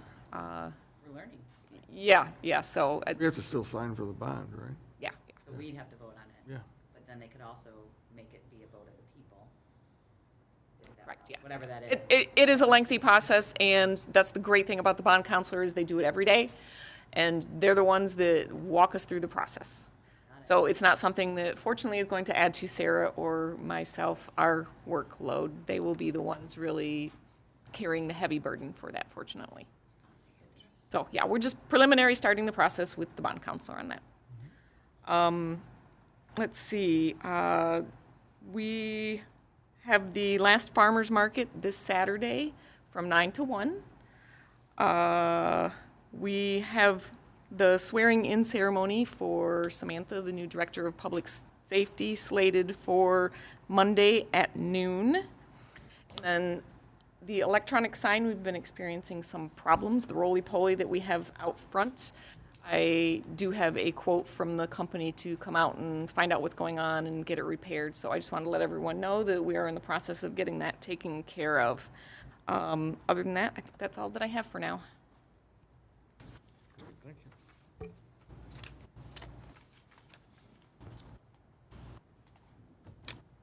Councilwoman Baranski. First, I want to express my deepest condolences to the family of Richard Haberman. He was a longtime city manager here from 2010 until 2017, and at some point during his tenure, he became a Fraser resident and remained a Fraser resident until his passing this past week. Obviously, thoughts and prayers go out to the family. They had a private service yesterday, I believe, and want to thank him for his years of dedicated service to the city of Fraser and express sympathy to the family. And other than that, I don't have anything else that I can think of. Thank you. Mark, I was wondering if there's an update on the park signs. Gave it. Did he? I didn't hear it. When are they going in? Remember I said it was on my list? No. Nope. I don't recall any of that, so. So I had stated earlier that I was hoping to, I'm waiting on a call back from the sign company. I was hoping they would return my call before tonight for city council meeting. So I said, Zero recollection of. so I said that as soon as they return my call, I will send that information to the city manager so that she can send it out to you guys for an update. Maybe I thought we were talking about the gym floor. I don't know. Anyway, okay, great. Arborvitae's at Somerset, some of them look like they're browning. I think that we had a warranty on those. I'm not a tree expert, but some of them aren't looking very hot. So since winter is coming, just, you know. Well, we got the new Kubota now with the tank on the back, so. Just if there's any, if some of them are starting to die, just so that someone goes out and takes a look, right, because we do have a warranty, so that we can take that if Yep. we need to. Library book sale this Saturday also. I'm not sure of the time. I don't know if anybody else knows of the time, but so go by the library. They're having their book sale. Farmers Market, as Elaine said, 9 to 1 is the last one of the season, so everybody come on out and enjoy the Farmers Market. I wanted to say thank you to Pam Pitts, and I might mess up her last name, Elizabeth Sabiniak. I was driving by the Triangle at Garfield and Utica this weekend, and just so happened to see them out there cleaning up the Triangle and the Wedge, yes. Oh, Webb's Wedge. oh, that sounds. Webb's Wedge. I don't like Yep, it's that. called I'm the gonna call it the triangle. I don't like it. I don't like the wedge. But anyway, so thank you to them though for going out, and they spent several hours out there cleaning that up. So I just wanted to make sure to thank them as well for doing that. So that's all I have. I have no idea who Webb's is, but that's what I was informed. Webb's Wedge. Yeah, it's always been called that. Is that a resident? Wedge. Yes, it is, but Who's Webb? I was hoping you could tell me. Yeah, probably, yeah, you're probably right. It probably is. Full circle. He owned everything at one point. All right, maybe we could get a Save sign. that wedge. Councilman Odell. I'd like residents and council to mark their calendars for October 16th, which is a Sunday from 1 to 3. Fraser First Booster Club is having a ribbon cutting ceremony and open house to thank the community for all their support because they finished the park with all their fundraising and the last piece of equipment coming in. So Fraser First would like to have a celebration to celebrate everybody that's contributed to that. We hope everybody can attend. It's going to be from 1 to 3. There'll be cider, donuts, hot dogs, popcorn. We'll have a magician there. It's just a great time to celebrate as a community on taking that park from nothing to something really to be proud of. And everybody up here has had a part of that in some way or another, and we'd like to have everybody out to celebrate it, including city officials. Would love to have you out because it's truly a gem of Fraser. Other than that, hope homecoming coming up goes well for Fraser, and other than that, that's all I have. Great, thank you. Okay, I got a list. So, Check it twice. I am. Okay, so Baumgartner House has open house this Sunday from 1 to 4. Tons of items that have been donated between you, me, Mr. Winowicki, because everybody keeps texting me about when the donation hours are. They are still accepting donations, as far as I know, from 5:30 to 7:30 every Wednesday. And they take just about everything. So, but they are having a fundraiser. It goes till October 2nd. Tickets are $1 a piece or 6 for $5. Mr. Winowicki apparently donated a signed Gordie Howe, there we go. Gordie Howe, I always mess that up. Hockey stick, and they have, I guess, 20 baskets. So they want to, and again, they have tons of stuff in the barn for sale. So come out because holidays are coming up, so they always have stuff for that. Question, actually, probably for you, Elaine, so you can get it like a lot of the corner houses on a lot of blocks seem to have, huge hedges and stuff like that they are not caring for, and they're overgrowing on the sidewalk. And when you're trying to go for a walk and and I'm not that tall, and if I've got a duck, there's a problem. And if I've got to walk on like this much of a sidewalk because of the overgrowth, I would really like our code enforcement to really look at the corner houses. I realize those people are probably not going to be happy with me, but I would like to take a walk and not have to not walk on the sidewalk. And I'm sure other residents feel the same way. Another thing is when our employees are out of the office, it'd be really great if their voicemail said they were out of the office. Now, I understand if they're out for an emergency or something like that, but when you go on vacation, your voicemail should say that, and also someone should be checking your voicemail. I've had a recent experience myself where that was not great, leaving a voicemail for someone, and then I was told they were on vacation, and I'm like, okay, so who's going to get my voicemail? And so I think that's just any professional business has that. That's something we're required to do at work. I'm sure anybody who's still working, it's the same thing for you. One other thing, I did get several complaints about them not being able to see the meetings on Comcast/Xfinity. I know that's a Comcast issue, but I get the same complaint repeatedly. So if we can reach out to them with regards to why their service is inept, that would be great. The other thing I want to know, because Mark knows this because I text him. So now this has happened to me twice, and now I'm kind of fed up with it. But so 2 years in a row now, DTE has come out and they have destroyed my property and the easement. And they did replace the cement, and first it was over between this neighbor and my house, and now it's on between me and my neighbor over here, which they dug up last year too, by the way, and their restoration company is the worst. I want to emphasize the worst. I don't even know who it is, but they are god-awful. They don't know what level is. So it took me 7 phone calls, and I actually had text Mark because they came and they were putting sticks all over my lawn, in my front flower bed and everything. And I called DTE, I called consumers, we don't have any work being done. I don't know if there's anything the city can do about that, but honestly, if either of those companies are coming into our neighborhoods, they should be telling us. I don't know if there's anything we can do to make that happen, but they should be letting the homeowners know what the heck's going on, because then I wake up on a Saturday to find I'm blocked in, although they were very receptive about moving quickly, but blocked in on a Saturday morning. I can't get out of my driveway because all their equipment's in my driveway for my neighbor across the street. It's fixing the line across the street. Now that restoration was done for the second time. God awful. And they cracked the cement, which they are coming out to fix. But it took me 8 phone calls. 8 phone calls. And that's ridiculous. I don't care. I'm sure all of our residents can say, you pay a lot for consumers and for DTE. Your bills are ridiculous. They are horrible with communication. They are horrible with fixing whatever they've messed up. I don't know, again, I don't know if this is anything, do you know? Is this anything do. we can mandate? I do. So let me explain to They should council have to tell us. how this works. have an easement. If consumers, because we're dealing with consumers, not DTE. DTE is electric here in the city, and consumers is gas.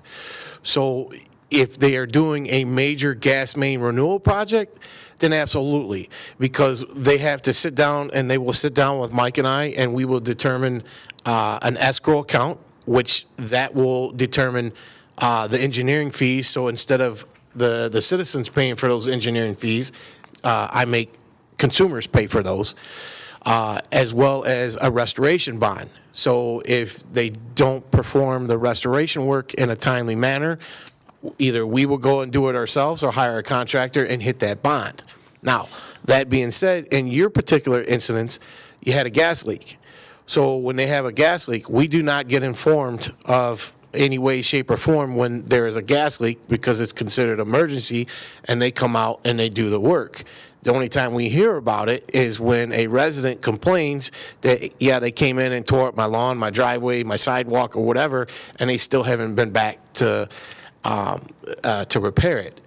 When I'm informed, then I will contact our rep and pass that information on. Then in the fact that it doesn't get done, if they have an open project, I can hit that bond that they have with us, but that's only if they have a current open project. Yeah, because it wasn't just the easement. Last year, it was just the easements. This year, it was also like the common lawn between me and my neighbor, like, our easement line. But, yeah, I mean, I honestly, I think the city should have some, and the residents, we should have some way of making them fix what they've broken in a very timely fashion and where it's acceptable. I mean, I'm sorry, there shouldn't be a gap between this much, and because of that gap, the sidewalk cracked. And I'm like, and you're going to fix that because you know what's going to happen in Michigan? That's going to freeze, it's going to crack, and I'm not going to pay to replace it. So you better be out here. So they finally did come out and mark it for replacement.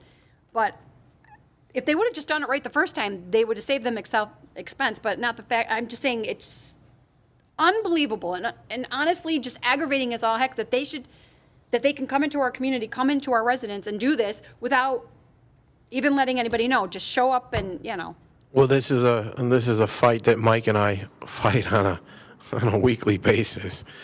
So that's why I did that's too, why but now we I'm doing it require a again. bond and an escrow account. Yeah, well, they got issues. Let's see. Oh, well, obviously this school year has started, so I do hope it's a very good and safe school year for all of our kids, now that everybody's back actually at school. So that's great too. And then, I don't know, I know I've been asking you with regards to updates, but do we have any updates on any secondary ideas that we might be doing with the equipment at Somerset, and what we're gonna do and how we're gonna do it? Have we moved forward with that? Did we get back has that company called you back yet with regards to any of that? No. Equipment at Somerset? No, but I did have a conversation with the city manager yesterday on a plan that we are going to enact ourselves.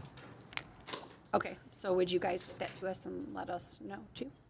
Yeah, we're gonna move forward with doing some panels that should not void the warranty because both the company that installed it for us and the manufacturer have not gotten back to us with a way to address concerns that we have there.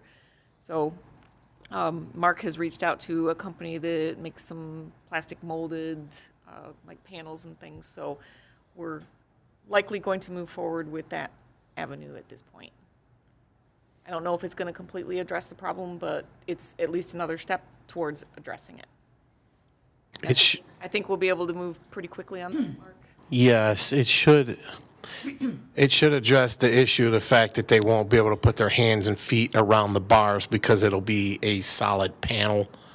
And that's, I mean, from the pictures that Ms. Levin was sent, it's apparent that they're utilizing the structure for something that's not intended to be done, right? I've got. But if it was a solid panel, they wouldn't be able to climb climb it like a set of monkey bars. Because they also climb on the outside of that slide. What's that? Or an American Ninja. Yes. Yeah, because they also climb on the outside of the slide. I've had words with a couple of kids, and I'm like, let's go. Yeah, the words were not nice, but yeah, they were teenagers, so it should be expected. But anyway, okay, I just want to make sure that we're still trying to work on a amicable fix for that. So I think that is, yep, that's everything. Thank you. Ms. Blanky. My turn. Thank you. I just wanted to explain briefly why I voted no on the parking lot at the senior center. I certainly didn't vote against that project. I know that the residents there have been waiting a long time for that, the parking lot's a mess. It's just that I had a problem with the fact that, in my opinion, I felt if we're gonna do something, let's do it. And the thing was, if we might have had some estimations or cost or anything, to back up the completion. And I understand, certainly, with the carports already in place. I get that. But I just wanted everyone to know I have nothing against the parking lot being done. I just felt that we'd be better suited. Second thing is the fact that, it's September already, and I don't know who's already put their heat on, in their house, but I have. When you get older, you'll get it. Oh, you're always cold, right? Okay, but I know Michael mentioned it, but I'm going to say it anyhow. So next month he will, about the smoke detectors. And then I always have a place in my heart for carbon monoxide detectors. That's the sneaky one that comes out of nowhere and takes 500 people out of the United States a year unaware. So I don't think it's too soon to mention it.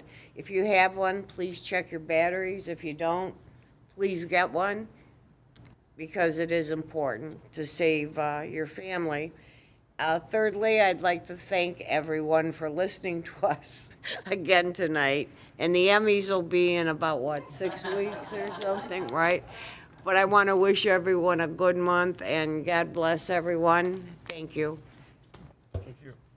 Well, actually, that's a good segue into our reminder that our Wasn't it, fire though? prevention I just open knew house it. Yep, you is betcha. October 1st.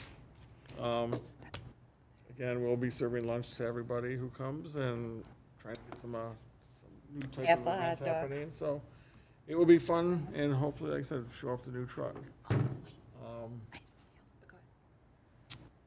9/11's this weekend. We'll actually be posting colors at the Mount Clemens Memorial this weekend, in remembrance of all the Macomb County heroes and 9/11.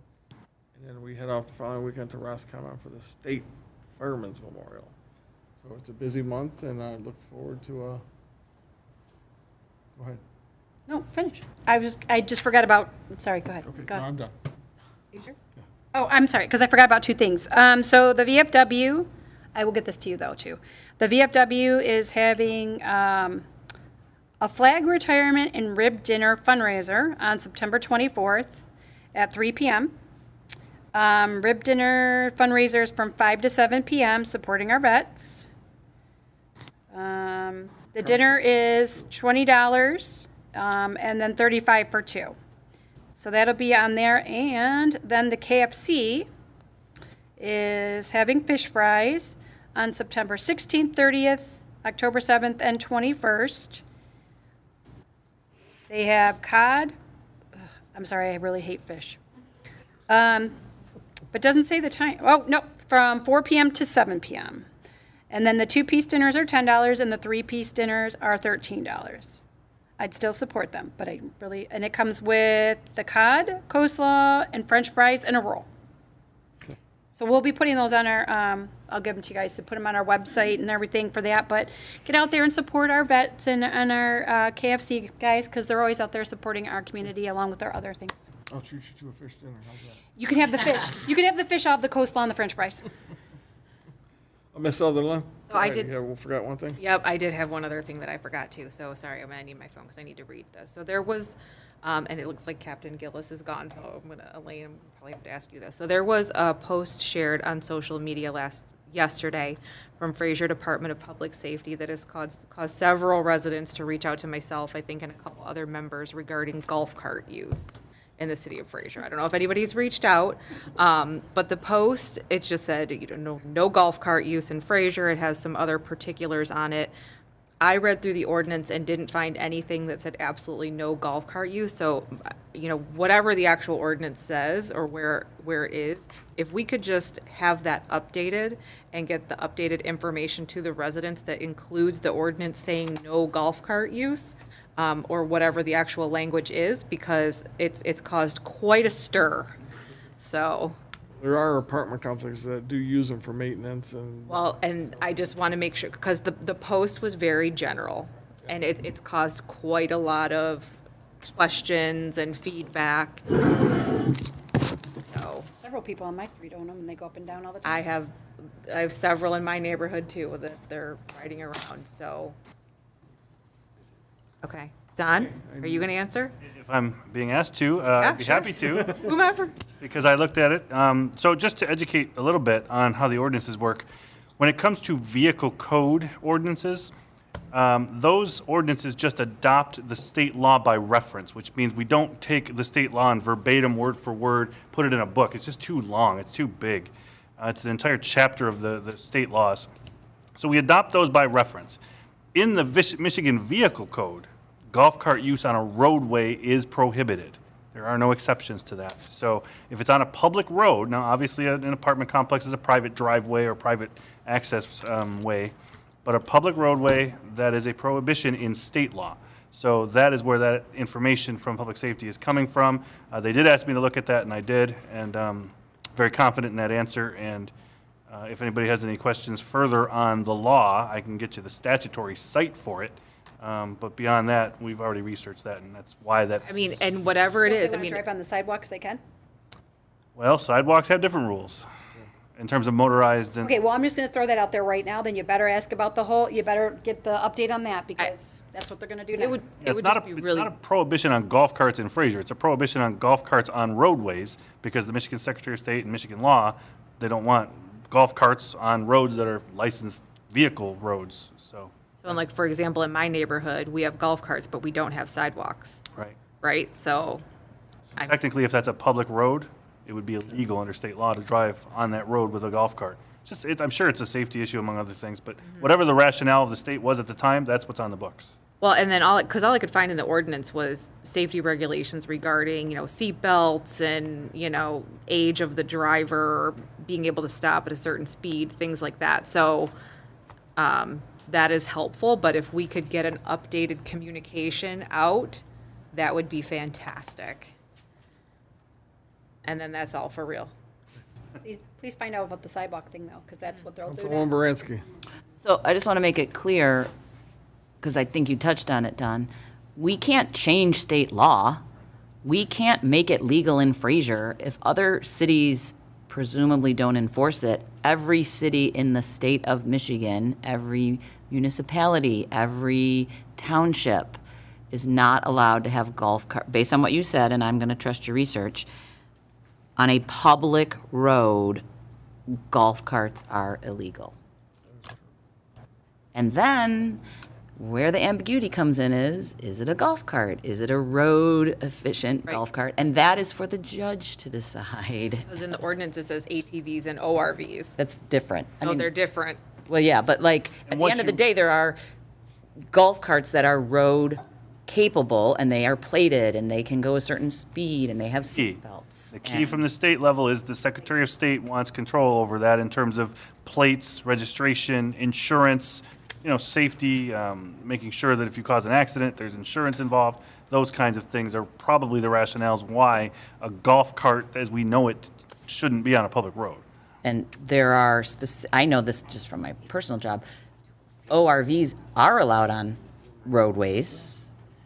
There are restrictions about where you have to ride on the road, you have to ride to the right of the road. So at the end of the day, all of these regulations come from the state. And so if you want to look for the specific explanation, go to the state statutes, not our ordinances. Is that a fair That's completely accurate. There may even be, I'll see what I can pull up, but there may even be some manuals or guidance from the state on that specific topic. But, because sometimes reading the law gets a little bit, too And- far in the weeds. Yeah, and then is it the same rule then, because the sidewalks are controlled by the state, there are specific statutes that talk about, like, there are statutes about riding your bike on a sidewalk. There are specific laws. You may think you know the law. I do this every day and I don't know the law. I have to pull it out when I get a bicyclist case. And we did the same thing with our ordinances, I'm assuming, and presumably adopted the state statutes because we have no choice, right? Right, so you're getting into something, I smile because I enjoy this stuff. You're getting into now Glad I asked, man. what is also known in Michigan as the Uniform Traffic Code. Right. No one even realizes that exists, but that is a code of laws. Better. Mike does. A code of laws that the state authorized the Michigan State Police to promulgate through their administrative code procedures. There's a whole process for it. But that booklet or that package of laws is like the vehicle code. And in that packet, they do get into a lot of the nuances of pedestrians and sidewalks and bicycles, things that the vehicle code never really got into. And that's kind of its purpose, is to supplement vehicular law and public right-of-way law, which are sidewalks are public rights-of-way, so. And then my only last thing, which I think some residents made clear, this isn't anything new. This isn't a group of officers that are going to go out and target golf cart usage, but at the same time, I wasn't aware that it was illegal until literally when you just told me that. I had no idea. I didn't take the time to research it because I figured you would do it, but We have knowledge is power, and now we know. And so operate at your own risk, but at the same time, we're not directing and you're not directing, target that, but at the same time, it is illegal. And it's a safety concern. Is that a fair assessment of the purpose of the memo was for educational purposes as opposed to creating some golf cart patrol? Tighten up the screws. We had a number of complaints kind of throughout the city, and this is something that we were looking into and wanted to just get word out. Yep. Which is great, which is, obviously, yes, want to communicate that, but I think we just need to tighten it up. I told him Okay, I'm going to go ahead and make the motion to go into closed session 12B to enter a Oh, you're closed gonna session for the purpose of discussing. We're going to do. Yeah, citizen participation, because Laura's got a question. We can do that first.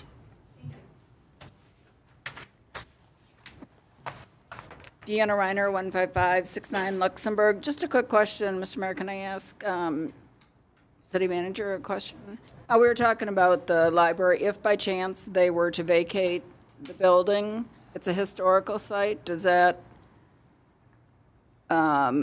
govern as to who could ever take occupancy to keep it as a historical building? I don't think it's a registered I historic. thought it was with Dr. Weber, part of it was a school and then it was turned into the library.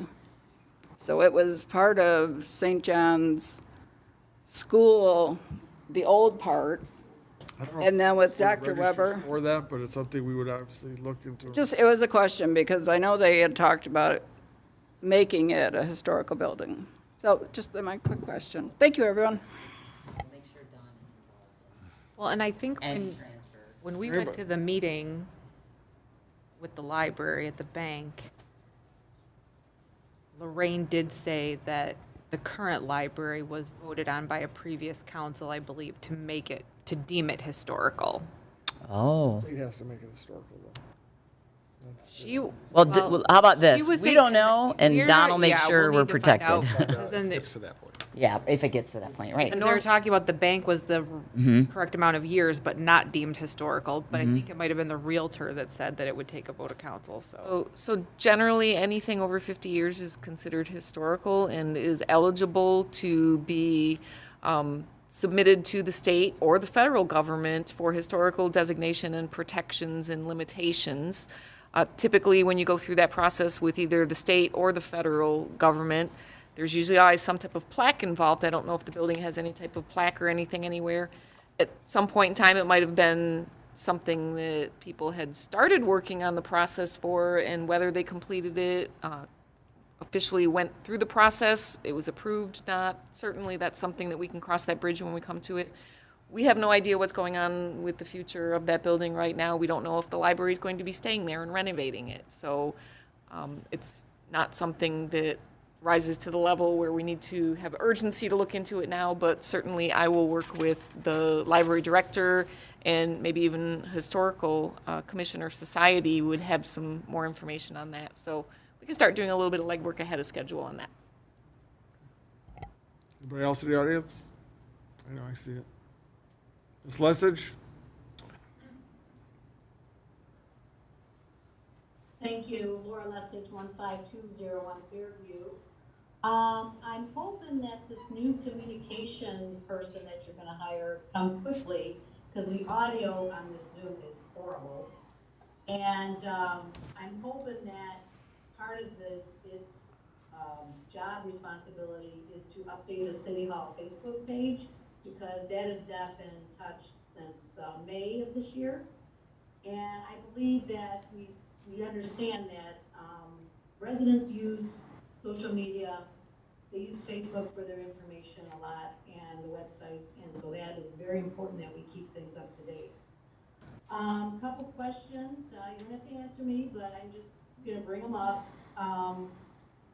I asked in the past about updates on other job hires, DPW clerk, financial clerk, the Parks and Rec coordinator. I thought we would have some type of update on where those are all at, as well as any other job openings that are within the city. And the other thing is, I haven't heard anything regarding the 5-year plan for Parks and Rec. At this point, we should, whoever's working on it, the company working on it, should be asking for an open meeting for participation in finalizing what that document's gonna look like, since we're so way behind on it. And thank you for the update on the park signs. I think it's probably okay to start preparing the areas for these signs so that you can put them in quickly. That'd be nice. And just a little reminder that when you guys were talking about the MML conference and all that, our park of McKinley here was nominated for an award, and the city sent Christina Woods to represent us, as well as a group of Fraser First people went to that meeting back in 2018, in which we won the Community Excellence Award. And we had a trophy for a year to pass around, and we also have a plaque on McKinley Berry Free Park Comfort Station to represent our award. So all I want to say is that convention is important to municipalities, and it's a good way to network. And the voting rights, you would vote on the next excellent award, whatever was out there. They have some great ideas to bring the communities together, and it's a great learning experience for everyone. And I would suggest all of you take that opportunity to go. It's only in Lansing, and it's a good way to meet people and get some ideas on how to build a better community. So that's all I have. Thank you. Great, thank you very much. Go on. If I could just quickly address a couple of things that she mentioned. We do have upcoming interviews for several of the jobs, so. Sorry, I don't have we do have interviews for some of the jobs in the next couple of weeks, so we are addressing that and moving forward. The master plan, we are going through that process, and it's always been the plan with the planner to have I think it's our public hearing or public comment period is going to be before you in October, so that is coming down the pipeline. And then also the MML convention this year is not in Lansing, it's actually in Muskegon. Okay, and we do have a DPW person in place. Correct. Okay, anybody else? Okay, now I'll make that motion to go into closed session. With a 5-minute break. What? Yes, 5-minute break. Yes. We have a motion and a second. I need a roll call vote.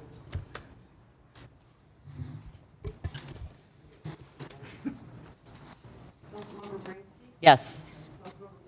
Yes. Yes. Yes. Yes. Yes.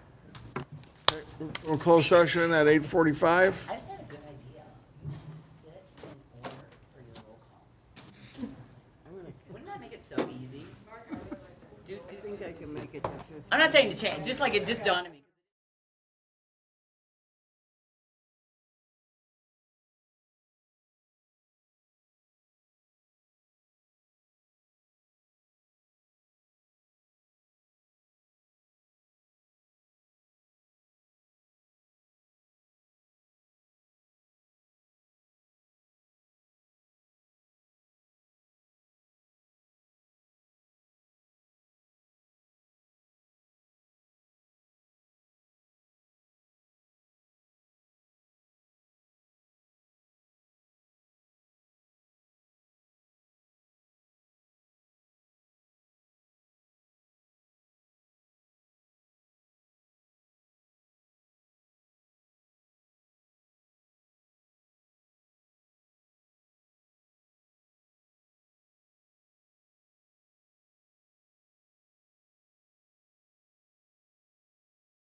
I'll call the meeting back to order at 9:07 PM. Entertain a motion to go back into closed session. I make a motion that we go back into closed session to, am I supposed to say the reason? For the purpose of discussing labor. For purpose of discussing our labor agreement. Second. With a motion and second, Cindy, can you please call roll call? Councilmember Bransky? Yes. Mayor Carnegie? Yes. Councilmember O'Dell? Yes. Mayor Pro Tem Shortnick? Yes. Councilmember Sullivan? Yes. We'll go into closed session at 9:08 PM.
Meeting back to order at 10:03 PM. And I motion to adjourn.